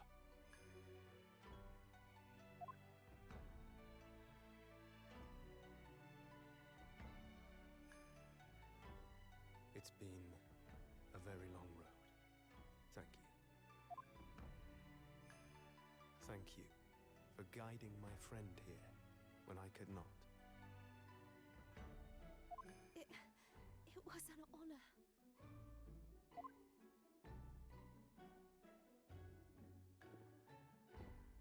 I knew you wouldn't die that easily. Cosmo. And then they kissed. I owe you thanks, too, for taking good care of that in my absence. Oh, Oh, the sword, yes. Karuma. Great blade of the Asogi clan. Passed down through the generations. Wait, that means that it belonged to your father, the professor. When we left Japan, this sword was at my friend's side. A Japanese man's katana is his soul, and he couldn't be parted from it. But then, when the incident happened, it was Susato-san's wish that I inherit the sword, and I've kept it with me ever since, along with my memories of the friendship we shared. And all those cold nights on the ship before he died. Quote unquote died. With this by my side, I always felt that you were watching over me somehow.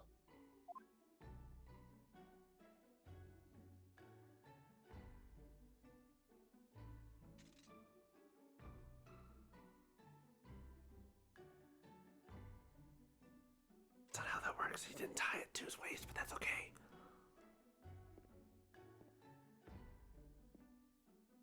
I've made it. At last. Father. Are you saying... Surely not. You mean, you knew all this time? I'm looking at it. But I still can't believe it. This mass murderer is Kazuma's father.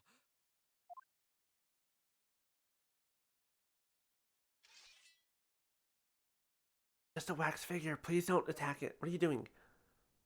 Rage. Okay, we're just gonna let this happen. Sorry, Madam Two Spells. We'll make it up for you. Okay, the head's still intact. You're fine.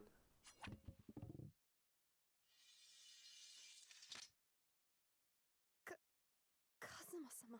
Okay, I don't want to be the one to break that news to Madam Two Spells. You're gonna have to do that for me, Kazuma. You're gonna have to pay her back. I kind of want to date her.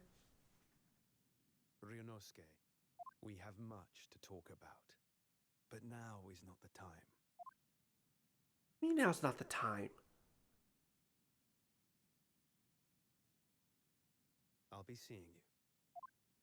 Wait, where are you going? You just got back.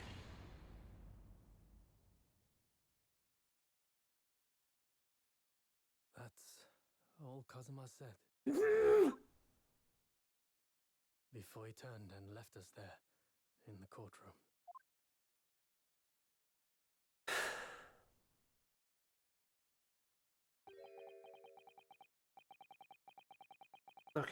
Okay.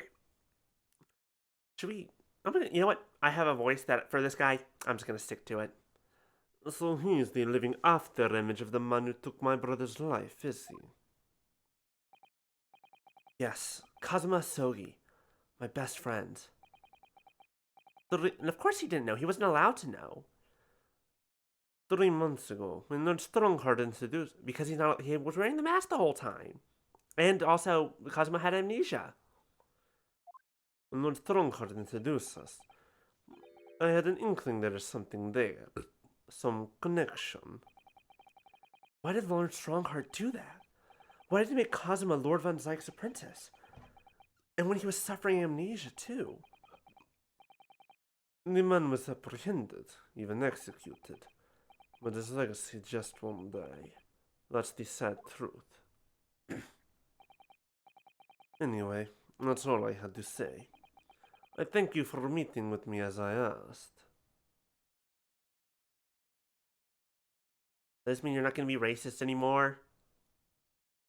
Von Zyke, you're not answering the question. Where are you going? 10 years ago, My grandmother took me to the railway station. We were there to meet my father from the train. For me, it was the first time I'd ever seen him. Of course, Hisato-san. All this is tied up with painful memories for her, too. He just, like, pieces out into the ether, vampire style. She's never talked about this with me before, though. It took time to adjust to having father around, but just when I was starting to get used to it, he called me into his study one day. He told me that a great friend of his had passed away in London, and that the friend had left behind a son, a boy 7 years my senior. Father told me the boy had made a promise to his late father, so he's studying to become a defense lawyer.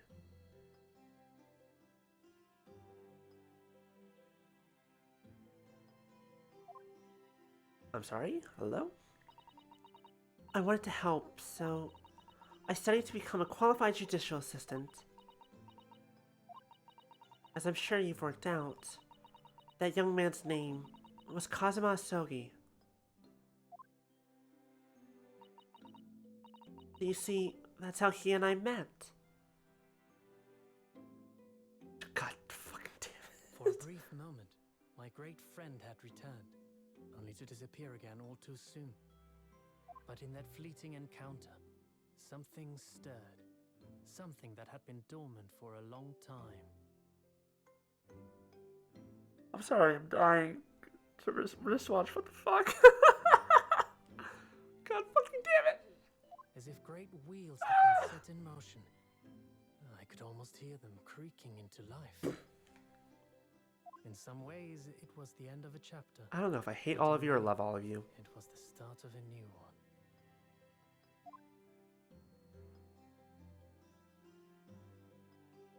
Nah, you're fine. I'm just fucking losing my mind at it. That's all. I will let you know if it gets to be too much. I'm just...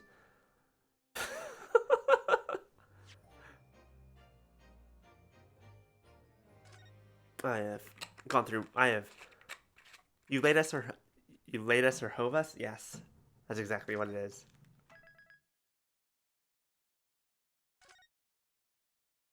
A bonk chat there needs to be. I just don't know how to do that. I have an idea. That's something I'll have to work on later. Twisted Karma and his last bow.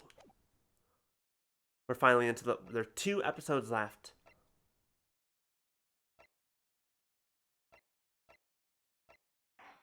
Let's just hope. I'm kind of hoping they're not nearly as long as the 3rd one, because my god, that was so much.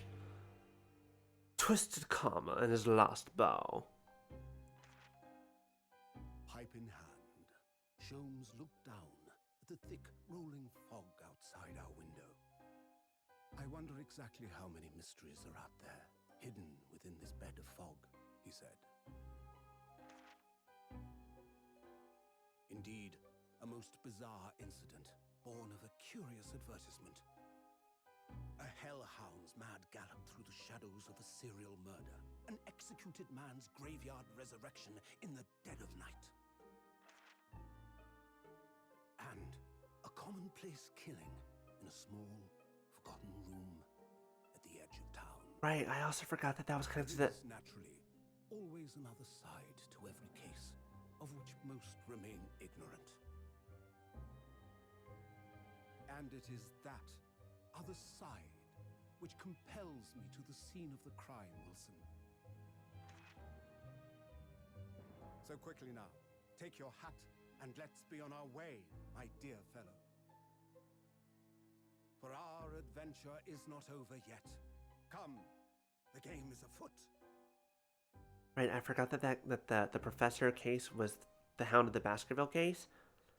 And now we kind of have an idea as to why it's been kept secret, even by Sholmes.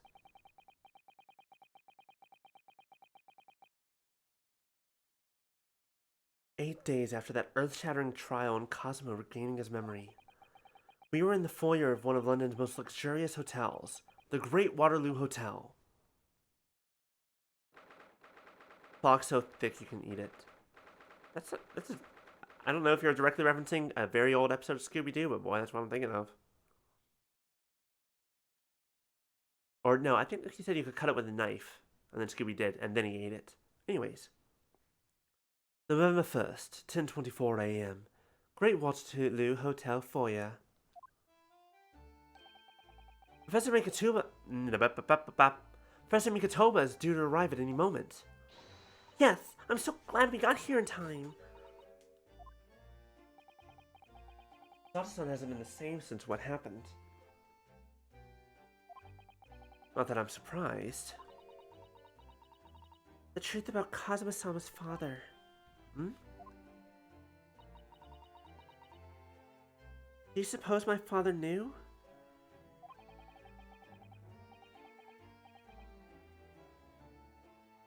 That he was actually the mass murderer, the professor, you mean?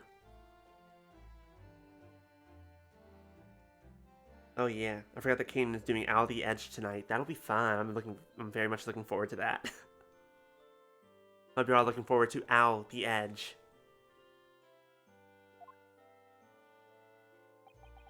I knew that's what she was thinking about. There's a good chance, I'd say. I mean, they did come here to London together 16 years ago, didn't they? Yes, that's true. Come to think of it, didn't you say that Professor Mikatoba knew about Kazuma going missing in Hong Kong as well? That's right, but for some reason he wasn't at liberty to talk to me about it. That probably means he knows then.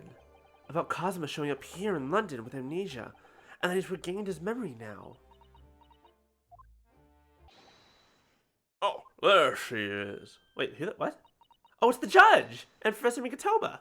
I did not recognize them in these outfits, holy shit! Jesus. I mean, yes, that could technically be Catherine. No. Yo, the judge fucking cleans up nice. And he's still got that wicked-ass beard. Oh, Father! Hello, Shisato. How are you? I'm very well, thank you. We're delighted you arrived safe and sound. Hello, Mr. Norhidu. Very kind of you to take the trouble to meet us here. Oh, no, not at all. It's my pleasure. He doesn't even recognize the judge. We've heard all about your extraordinary exploits here in London, you know. The news has crossed the seas. It has? Always look forward to reading the monthly reports that arrive with the steamship from Britain. Oh, I see. Well, thank you very much. Who is this man? And why do I feel as though I've seen him before? I take it from your expression that you can't quite place me. In that case, how about a little reminder, Seishiro? A firm tap should do it. A firm tap? What? What was his voice? Here we go, then. I hereby pronounce the defendant, Ryunosuke Naruhodo, guilty. Ah! Oh! You're...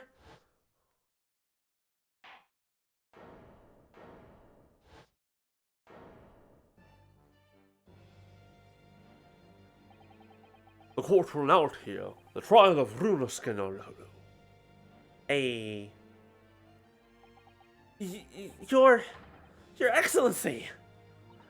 Hello, Judge Judoku. How are you? It's been a long time. Good you've remembered now. That really did the trick.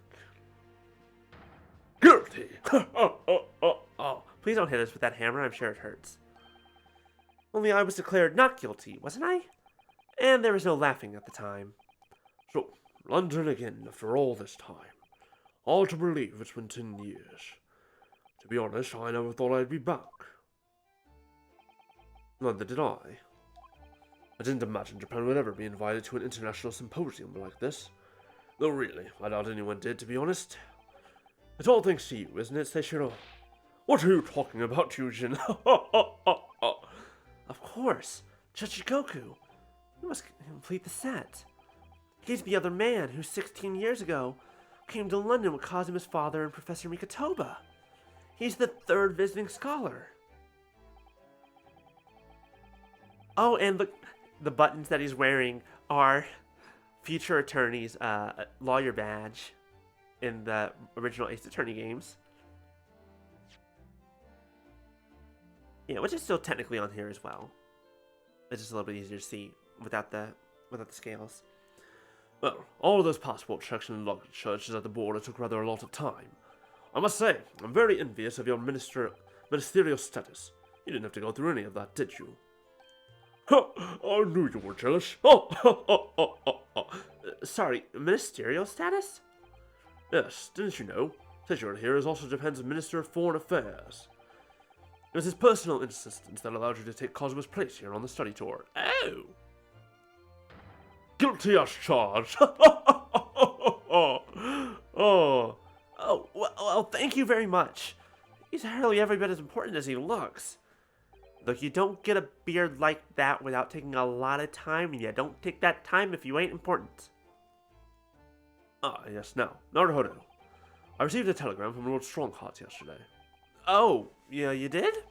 It appears that some things came to light in a trial you were involved with 8 days ago. About what happened 10 years ago. That tragedy.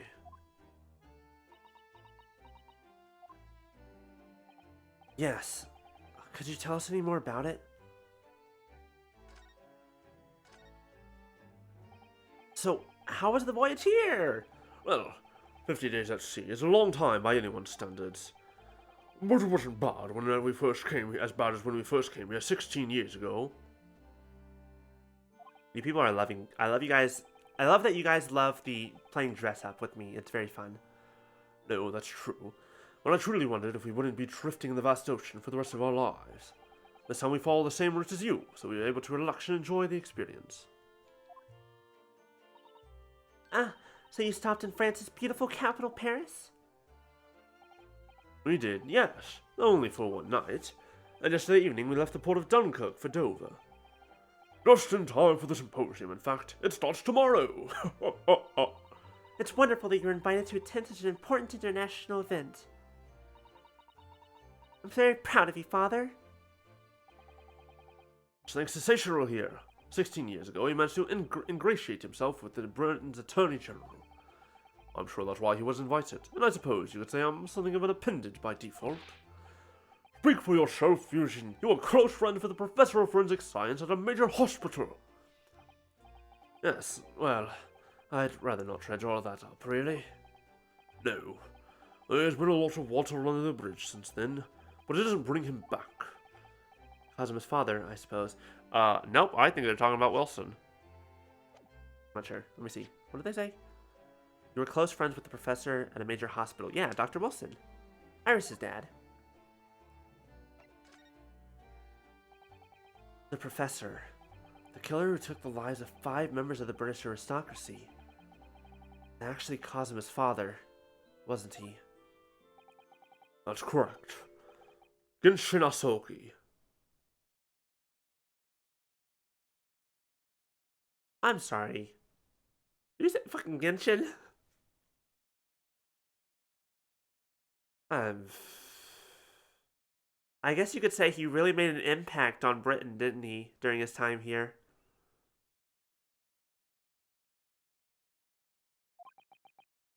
Genshin. You knew, I presume, Father?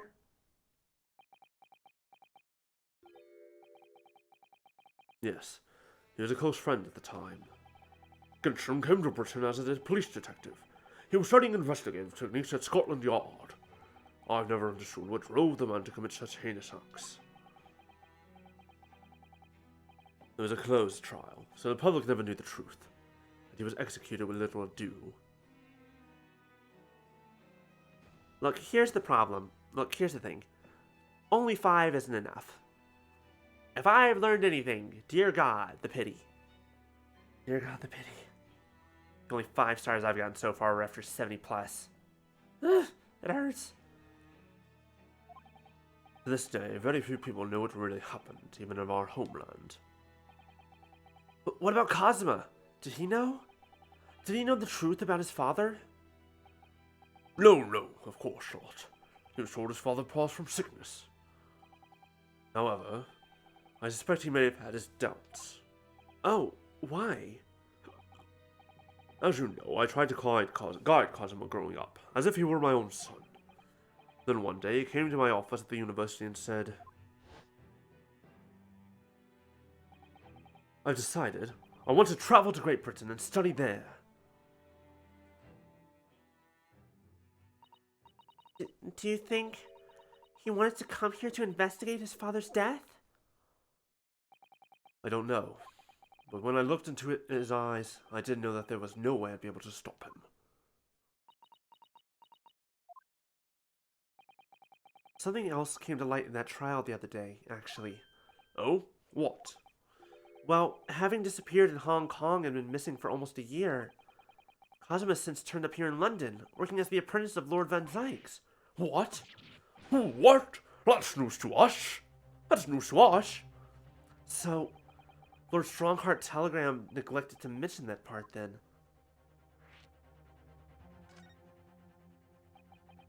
As you know, we both thought Cosmo had died on the steamship during our voyage to Great Britain in January.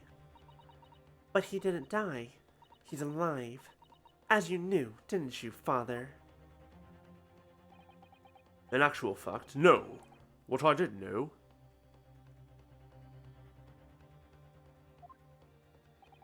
is that when your ship docked in Hong Kong, he mysteriously vanished.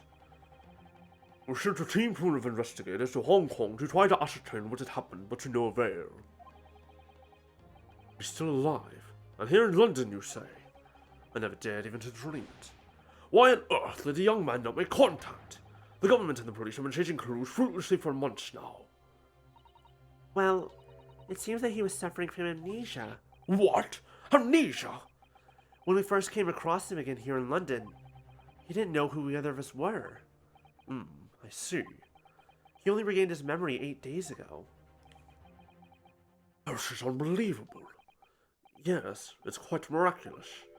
I wonder why Lord Strongheart didn't let us know. I must speak with him urgently. Wonder how Cosmo's been these past few days. Would it be wrong of us to go and visit him? No! Go! Find the man! Find your boyfriend! Let's fucking go! Our life began 16 years ago now. It's a distant memory, really. It was Yujin here, Genshin Asogi, and myself. We were the original three. The first judicial scholars from Japan to travel overseas to study. Ocean voyages were not where they are today, I can tell you. 16 years ago, things were tough for their generation. Your father was an exceptionally fine medical student at Yume University at the time, you know, young lady. Yes, grandmother told me. He went to do research at a great London hospital to study autopsy, practically unheard of in Japan. Yes, it was an eerie place, sandwiched between the back of a prison and a burial ground. Ugh, no more talk of graves, please. Had enough. Very often, there's no one willing to take the old bodies following autopsy work. So you see, autopsy labs have something of an unavoidable relationship with graveyards and prisons. Not my cup of tea at all. Do you remember that Scottish prison governor? Kaiden, his name was. He was a good man. Yes, but then of course, in our 6th year here, everything changed with that dreadful case. When Genshin was arrested for a series of the most gruesome murders. I simply couldn't believe it. I'd known the man for years. I was a witness at the secret hearing, and I tried to speak in his defense, but you went a little too far and ended up facing charges yourself, didn't you? Well, suffice to say that after that trial, we were sent back to Japan. There was nothing more we could do to save Genshin. He was a lost cause, sadly. I wonder if he was wrongly accused. Or if it's not what people think? Well, if you'll excuse us now. Yes, I'd like to get this trunk up to my room as soon as possible. Oh, I am so sorry. I shouldn't have held you up here for so long. I'll call for the porter then. Just wait here. Oh, off she goes. Sarsan's gone off at a run. I'd like to stay and talk more, but I do have various preparations to make for tomorrow. Yes, of course. It must be a big responsibility representing our entire country. I wish you the best of luck. Couldn't be me. Glad I don't have to represent all of Japan every time I go into the courtroom. That's exactly what happens. Naruhodo, I hope you'll keep an eye on Susato for me. Keep looking after her, as you obviously have been. Oh, no, I mean, if anyone's looking after anyone, it's her looking after me. Well, I do appreciate you being there for her. After all, I've been a miserable father to her. You were gone for 6 years of her life. She didn't know you as a child. I've thoroughly let her down. Yes, correct. Sorry? What do you mean? Well, it was 16 years ago that I started my long story tour here in Britain, as you know. The very year Susato was born. Yes, I heard. The birth of my daughter was the most joyous event of my life, but... well, sadly, it was accompanied by the most tragic event of my life, too. Oh, yes. Susato-san hinted at something like that. I don't know why we're heart-eying, but that's okay.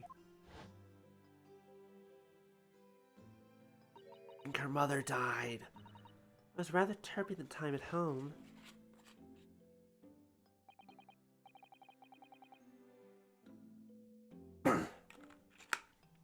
Anyway, I won't bore you with the details. No, please, bore me with the details. Let's go. The point is, I became rather less dependable after than befits a grown man. And it was then that Cicero offered me the opportunity to study here in Great Britain. I was too worried about you to leave you behind. So perhaps I was a little heavy-handed when it came to persuading you to accompany me to London. So, that's what happened in a nutshell. And that's also the reason why I now feel compelled to give my daughter as many opportunities as I dare. But the world does not readily afford young women such things, I must say. I completely understand, Professor. Oh, one other thing, Naruhodo. If I may be so bold, I have a favor to ask you. Oh, really? Of course. What can I do for you? Well, the thing is, You look familiar. Oh, wait. I feel like I've seen you before. I'm so sorry it took so long. Mr. Sato. Now then, allow us to take your bags. Allow me to take your bags. One moment, if you please, Porter. Oh, of course, sir. That machine around your neck. That's a camera, I believe. Quite right, sir. Just 5 shillings for a lovely photograph to commemorate a wonderful stay at the hotel, sir. Well, I think given the occasion, we could justify the expense. Yes, of course. Naruhodo. Do you need to look so formal? You look so stiff. I'd like to thank you for coming with me, Mr. Naruhodo. It's really made Father very happy, I think. Oh, well, I'm pleased, then. But we were interrupted before. Professor Mikatomo was about to ask me something. Shall we return to Baker Street, then? I expect Iris will have some delicious tea waiting for us. Yes. Let's go. Getting more and more anxious about Kazuma, though. Perhaps I'll try to meet with Lord Strongheart later and ask after him. I feel like there's no real need for us to look around. Part of what is forcing us to take so long, so we're just gonna move.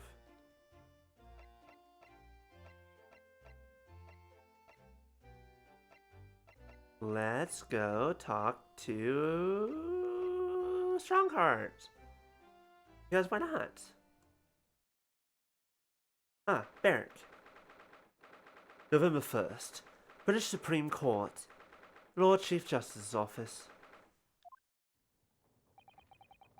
Now, I would say open hand slap him in the face to explain why the fuck he didn't tell us our best friend is still alive, but I would just hurt my hand. Here's the final draft of the opening address for tomorrow's proceedings. I've supplemented your original with the figures you asked for from the yard. I see. Excellent work. Thank you. You're welcome, my lord. What's Lord Van Zykes doing here? My, there seems to be an awful lot of tension in the air, wouldn't you say? The place is stifling enough as it is. We really don't need any more tension.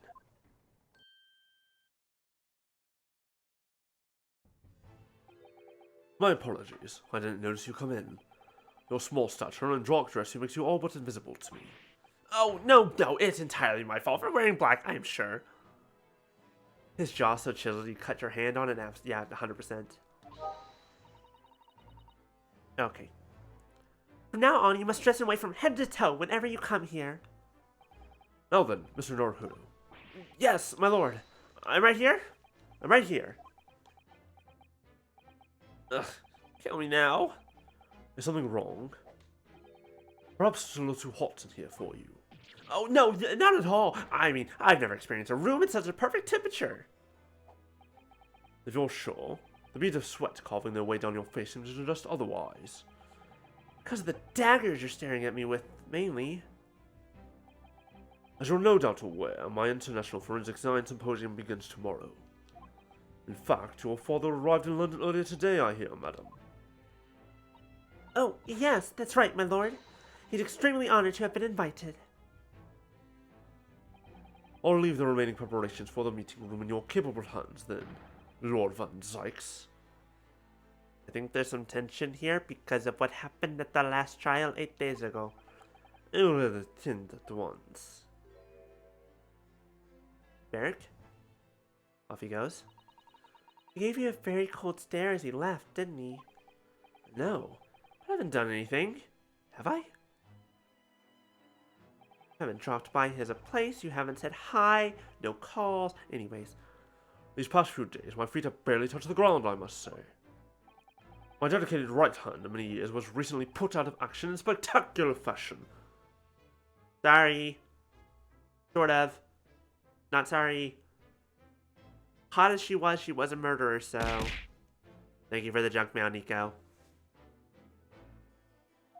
Oh, I'm sorry to hear that. Is your left hand still of service? Mr. Naruhodo, he's talking about Dr. Saith. Ah! Of course. I'm terribly sorry about that. I was just... Fear not. You've done nothing wrong. Dr. Saith's own wrongdoing precipitated the situation. No flowers, no new watch, you didn't ask how his day was, you didn't even notice his haircut. He works so hard. And Naruhodo, as observant as you are, when it comes to that man, you just don't pay enough attention. You need to concern yourself with it any further. That'd be a lot easier to do if it weren't for the piercing stare you're giving me. Lord Van Zykes is doing an admirable job of holding the fort. Though disturbingly, his apprentice has been missing since yesterday. Kazuma! Oh, missing?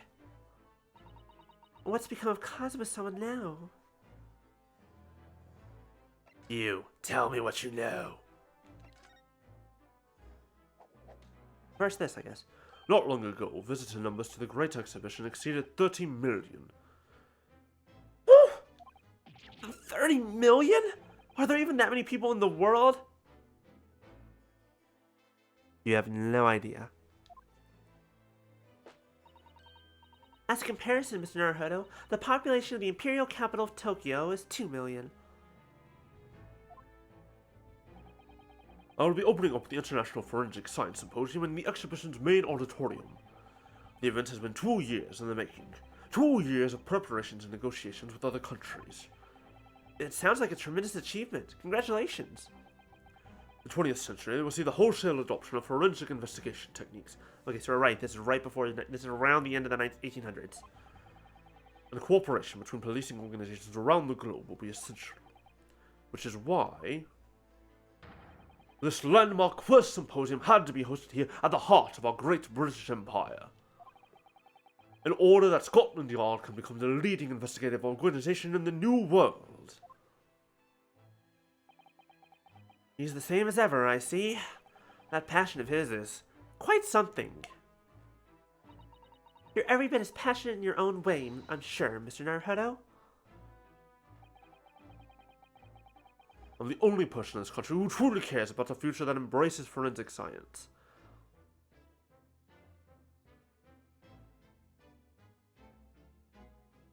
Oh, I don't like anyone who ever says I'm the only person who blah blah blah blah blah. Especially on such a grand scale. Not only, like, Yes, it reeks of arrogance, but more than that, it reeks of... Anyways, I mean, to be fair, he's pretty colonial, as is caring about his empire. Anyways, moving on. It was my intention to become Her Majesty's Attorney General and inform the Yard from the ground up. But the disgrace of the forensic investigation team has been a bitter blow to my ambitions. I first established the forensic investigation team a year ago, experimentally to start with Dr. Scythe at the helm of steadily accruing an impressive record of achievement. I was on the verge of changing its name and elevating its status to a full-blown forensic investigation department. And can you not do that now? Obviously. Nobody wants to hear anything about it at the moment. Even I can't keep this story out of the papers. 6 million Londoners will be cursing forensic science now. This incident will set back our country's advancement in the field by a good 10 years, I'd say. An incident that your people caused, I do want to add. Unintended repercussions of our trial. We simply couldn't have overlooked what had happened, though. Of course not. We should all be grateful to you both. Anyway, I'll still reform this country's policing when I become Attorney General. This might delay my plans, but it won't alter them. Nothing will stand in my way. And I do mean nothing. You're definitely the bad guy of the 5th and final case of this game. Technically the 10th and final case, but still. About Lord Van Zyke's apprentice. Ah, yes. That came as a surprise to me, I must say. That you and he are old friends. How did he become an apprentice to Lord Van Zyke's in the first place? It came about 3 months ago. An unidentified Asian man was apprehended by the border police. They found him hiding aboard a large goods vessel. Oh my! So he stowed away to get here. He had no papers to identify him, no passport, and he was suffering from amnesia too. Other than the fact that he was clearly of Eastern descent, there were no clues as to who he was. So I decided to assign him to Lord Van Zyke's. That way I could keep an eye on him. But then, why the mask? I didn't want to burden Lord Van Zyke's with tiresome explanations about why we had an Eastern apprentice. Because it would be so much easier to explain why he was wearing a mask? He's proving to be of great help to Lord Van Zyke's. I have high hopes for his future. Uh-huh. His future. Yes. About that. By the way, do you know where he's gone? No idea. But I believe he's left London for the time being. You might forgot something. Oh well. Oh. I take it you also didn't know. The man's father was once one of our country's most infamous criminals, I mean. Genshin Asogi.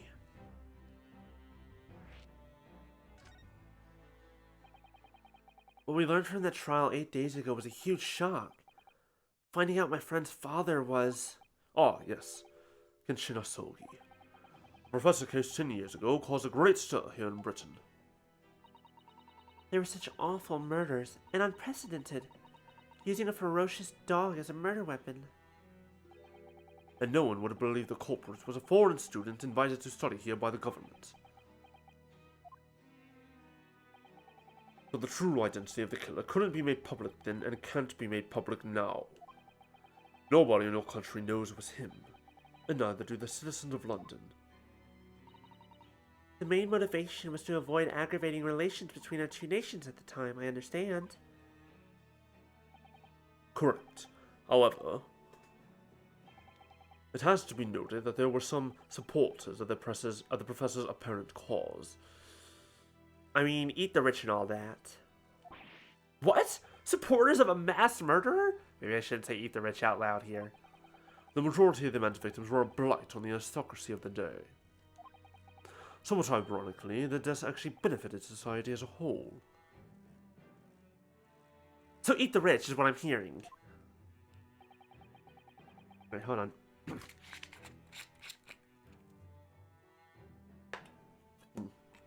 I'll get the steak sauce. Now I'm hungry. Also a few I can't read. Or so a fair few thinkers in London believe it anyway. Right, I see. But it was still murder, wasn't it? Seems very similar, doesn't it? The idea of the Reaper of the Bailey. Oops. We're just gonna... Oh, are you done? Are we done talking to you, apparently? Nothing else to say? Sholmes, are you secretly here? No? Well, if we're all done here. We're clearly not. We're probably going to be back at some point.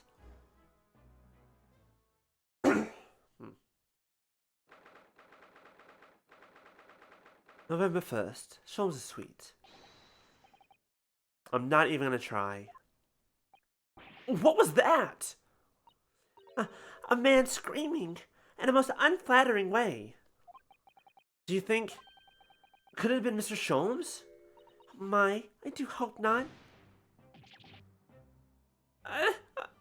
Hold on. I have things to process. I don't do it anymore. Mon ami. This is disgraceful display. Who are these people?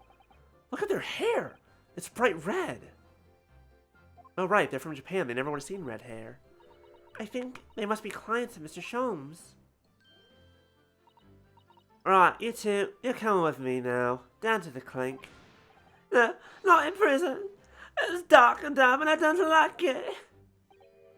But this is darkness, it is my friend. I am not scared. I should only scared of the dark. Shut your mouth, you idiot. I was quiet in the dark and plan on next very nice. Okay, not clients, definitely just.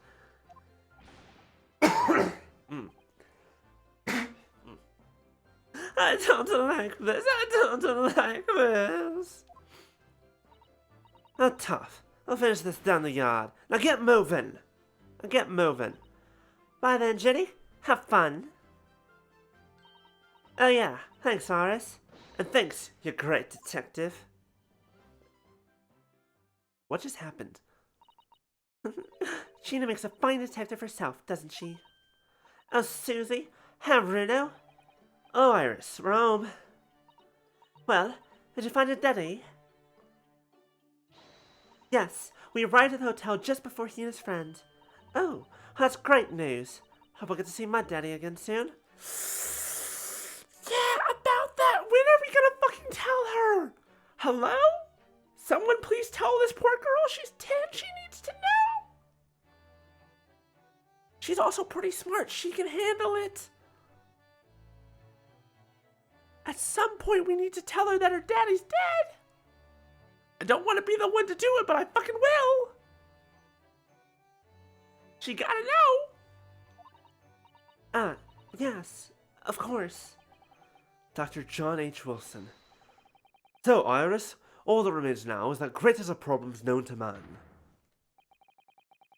But before we concern ourselves with that, I believe some tea is in order, don't you, my dear fellows?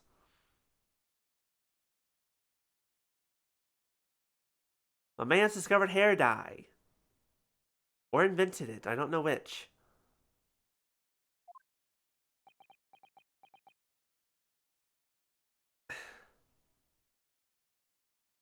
Doesn't look bad with this outfit, though, I guess. I don't know. There's something wrong, Mr. Naruhodo. Do I have a crumb of such luck on my face? Not so much on your face.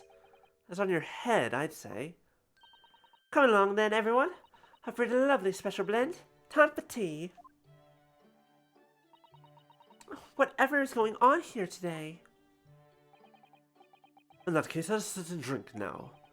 For I am, in fact, expecting a guest later today. Yo, okay, what do y'all think? What do y'all think? Sholmes with the red hair.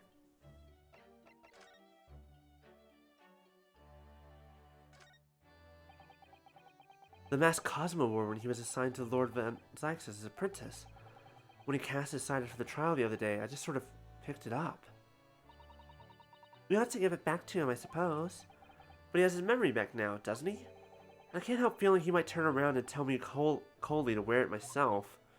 But isn't he your best friend? Yeah, but this looks like last week's edition. What's that article circled in red ink there? It's an advertisement column. It says, "To the Red-Headed League." The Red-Headed League? What's that? I don't know. I've never heard of it before, but... Fair enough. There's something on my face. Clearly this has something to do with that. Lively hair. Yep, sometimes it is important to look around. Find the stuff that's a little bit out of place.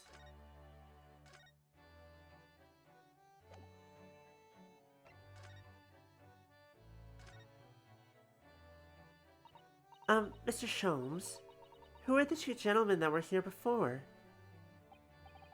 Oh, just a pair of petty criminals. Nothing of significance. Of course, they have to make a living somehow. And when the mood takes me, I'm willing to turn a blind eye to all manner of infractions. When the mood takes you? All manner of infractions? Hopefully not murder. But when such fellows set their sights on Mr. Herlock Sholmes, well, that's when their luck runs out. Oh my, you were the target of a crime, Mr. Sholmes? But I quickly devised a plan to interrupt them and deliver them to our young detective ally. You should have asked Grexy to come too. We could have had an arresting tea party. Oh no, my throat's all acting weird. I did send word, but no answer was forthcoming.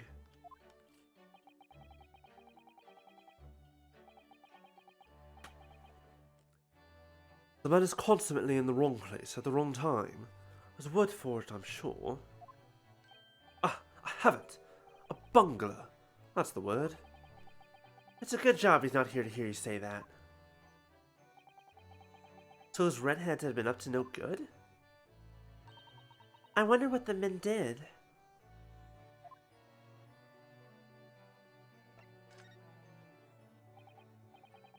What was that about the greatest of problems known to man that you mentioned before? Is it another fiendishly intricate case, Mr. Sholmes? How should I best explain it? Are you aware of the theory of evolution by natural selection, perchance? Well, I think I've heard talk of it somewhere, possibly. Yes, I do. It's a revolutionary scientific theory that was newly proposed 40 years ago now. You in that book. According to its author, Mr. Darwin, we humans were once apes who lived in the treetops. Ape adjacent. Wait, what? We were apes? Indeed, and from the very moment those apes descended from the canopy to live as humans, it has been our lot to be at the mercy of the greatest problem known to man. What to have for dinner? It is the greatest problem that plagues our generation, nay, our very species as a whole. Planning meals, how difficult. Our lot?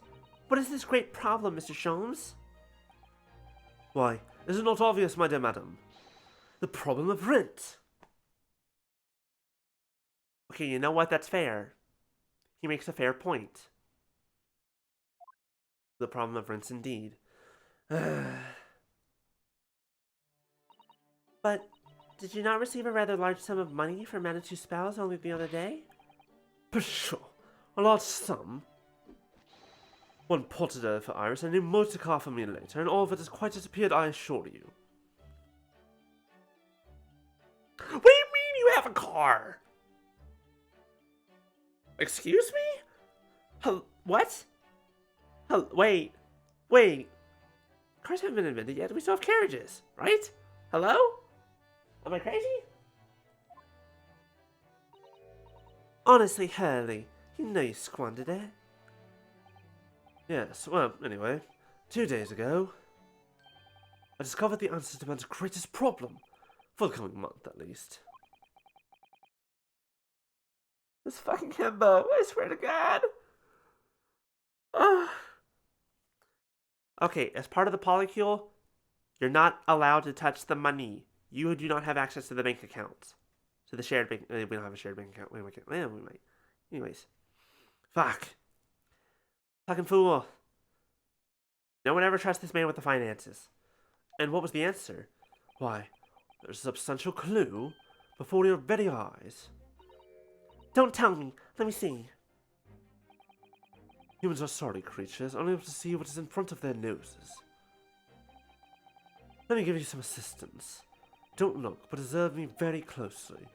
There's one particular feature about my person that has changed. You should notice it in the end, I think. In the end? That's the first thing. It's been stabbing me in both eyes right from the very beginning of our conversation. Wait, he even dyed his eyebrows. I think we might need another clue before we uncover the full answer, Mr. Naruhodo. Thanks for the hint. I'll be tearing my hair out if this charade goes on much longer.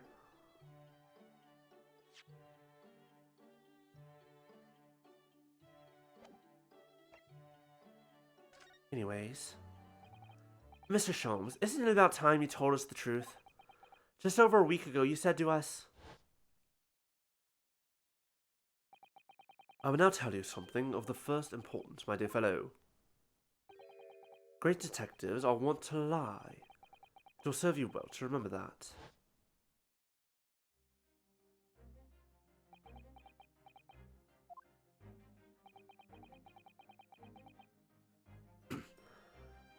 That case aboard the SS Bertia in January. Cosmo wasn't killed, and you knew he wasn't dead at the time. So what was really going on? The fellow was unconscious for a very long time.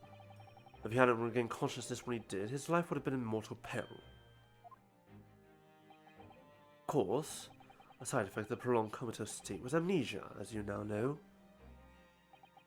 It was a simple enough task to silence the crew. But how? And why? After they carried him out of the cabin, I assembled them in the lobby area. Then I made them swear to leave him unconscious and unallayed from the ship in Hong Kong as a murdered corpse. Oh, how horrible! It was necessary to find some material with which to persuade the crewmen to keep their word, of course. But why? Why do it in the first place? I will be at liberty to elaborate in due course. But for the time being, I would like to reassure you. I didn't foresee subsequent events. What events?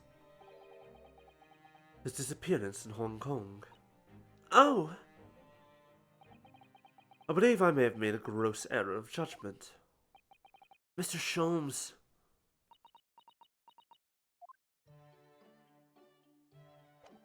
You son of a bitch.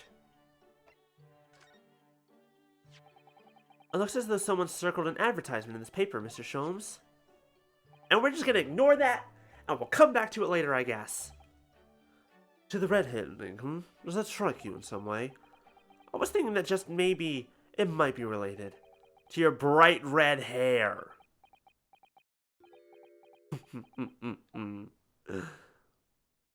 So, at last you've learned to apply my methods, Mr. Naruhodo.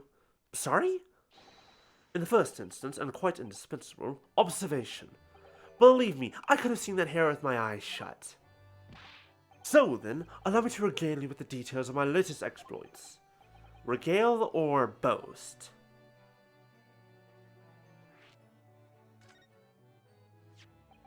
So, what is the Red-Headed League, which seems to be the subject of the advertisement you've circled? You noticed it in the paper, then?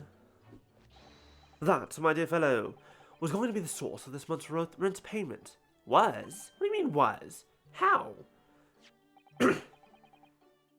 According to the advertisement, the Red-Headed League is a distinguished institution of fellows of unspecialized governments. In fact, the only condition for becoming a member is having red hair. That doesn't entirely surprise me. But listen to what the lucky redheads receive once they join. An unconditional salary of £4 a week. Okay. Does pink count as red? Ask him literally. Well, Iris is too young. Never mind. Iris, stay away from them. Oh my! 4 pounds a week? Is that a lot? But why? What are they paying people for? That I don't know. No details are given in the advertisement. But surely every red-headed person in the country would be flocking to join in that case. No, it sounds like a goddamn scam. The fuck are you on about?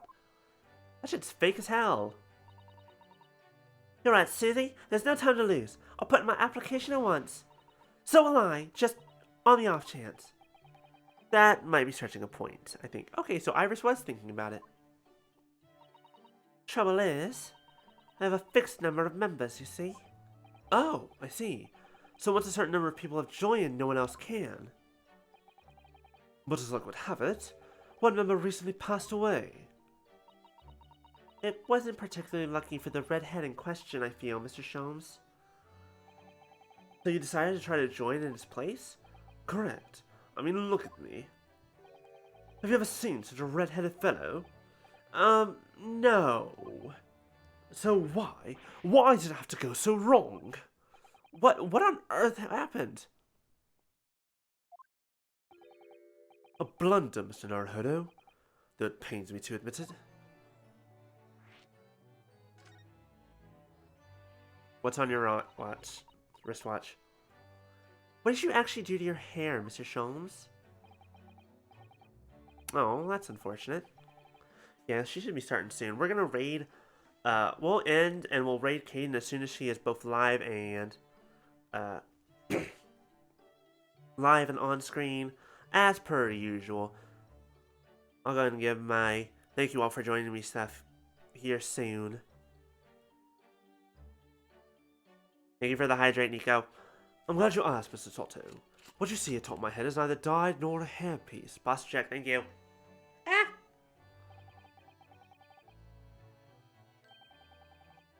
I changed the color of my hair overnight by the wonders of chemistry. Is that not dyeing? You just dyed your hair? Chemistry? Yeah, okay. I was conducting some research into a method of rejuvenating spent tea leaves. In the course of my work, I stumbled upon a potion that, when taken, turns one's hair a flame-like red. Would you like to try it? It'll make every hair on your body perfectly crimson. That explains the eyebrows. Wait. Every hair?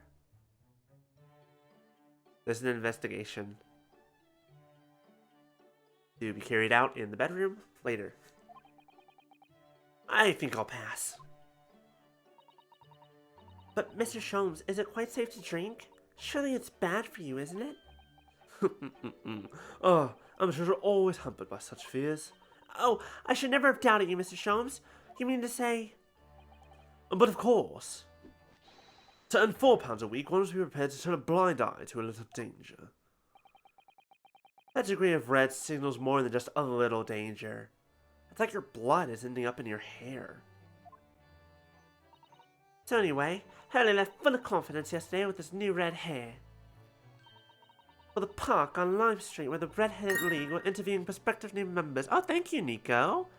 Thank you, thank you. Let's see how much it was for adding to the chair. I appreciate it so much, like legitimately. Here it is. Let me refresh this. Let's see where we're sitting at.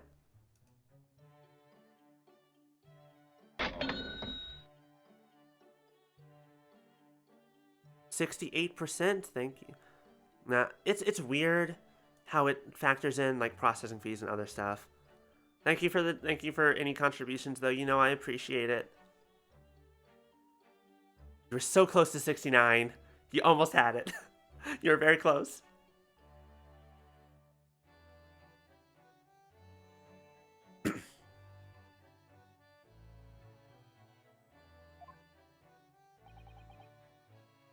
So, what went wrong?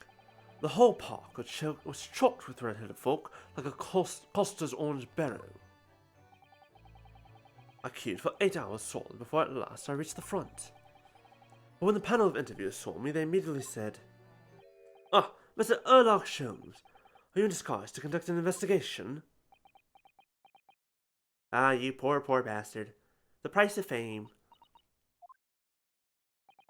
So naturally, I had no choice but to reply, "Shh, don't give me away." After which I could do little else but turn and leave. Then this morning, when I looked in the mirror, irritation stirred within me.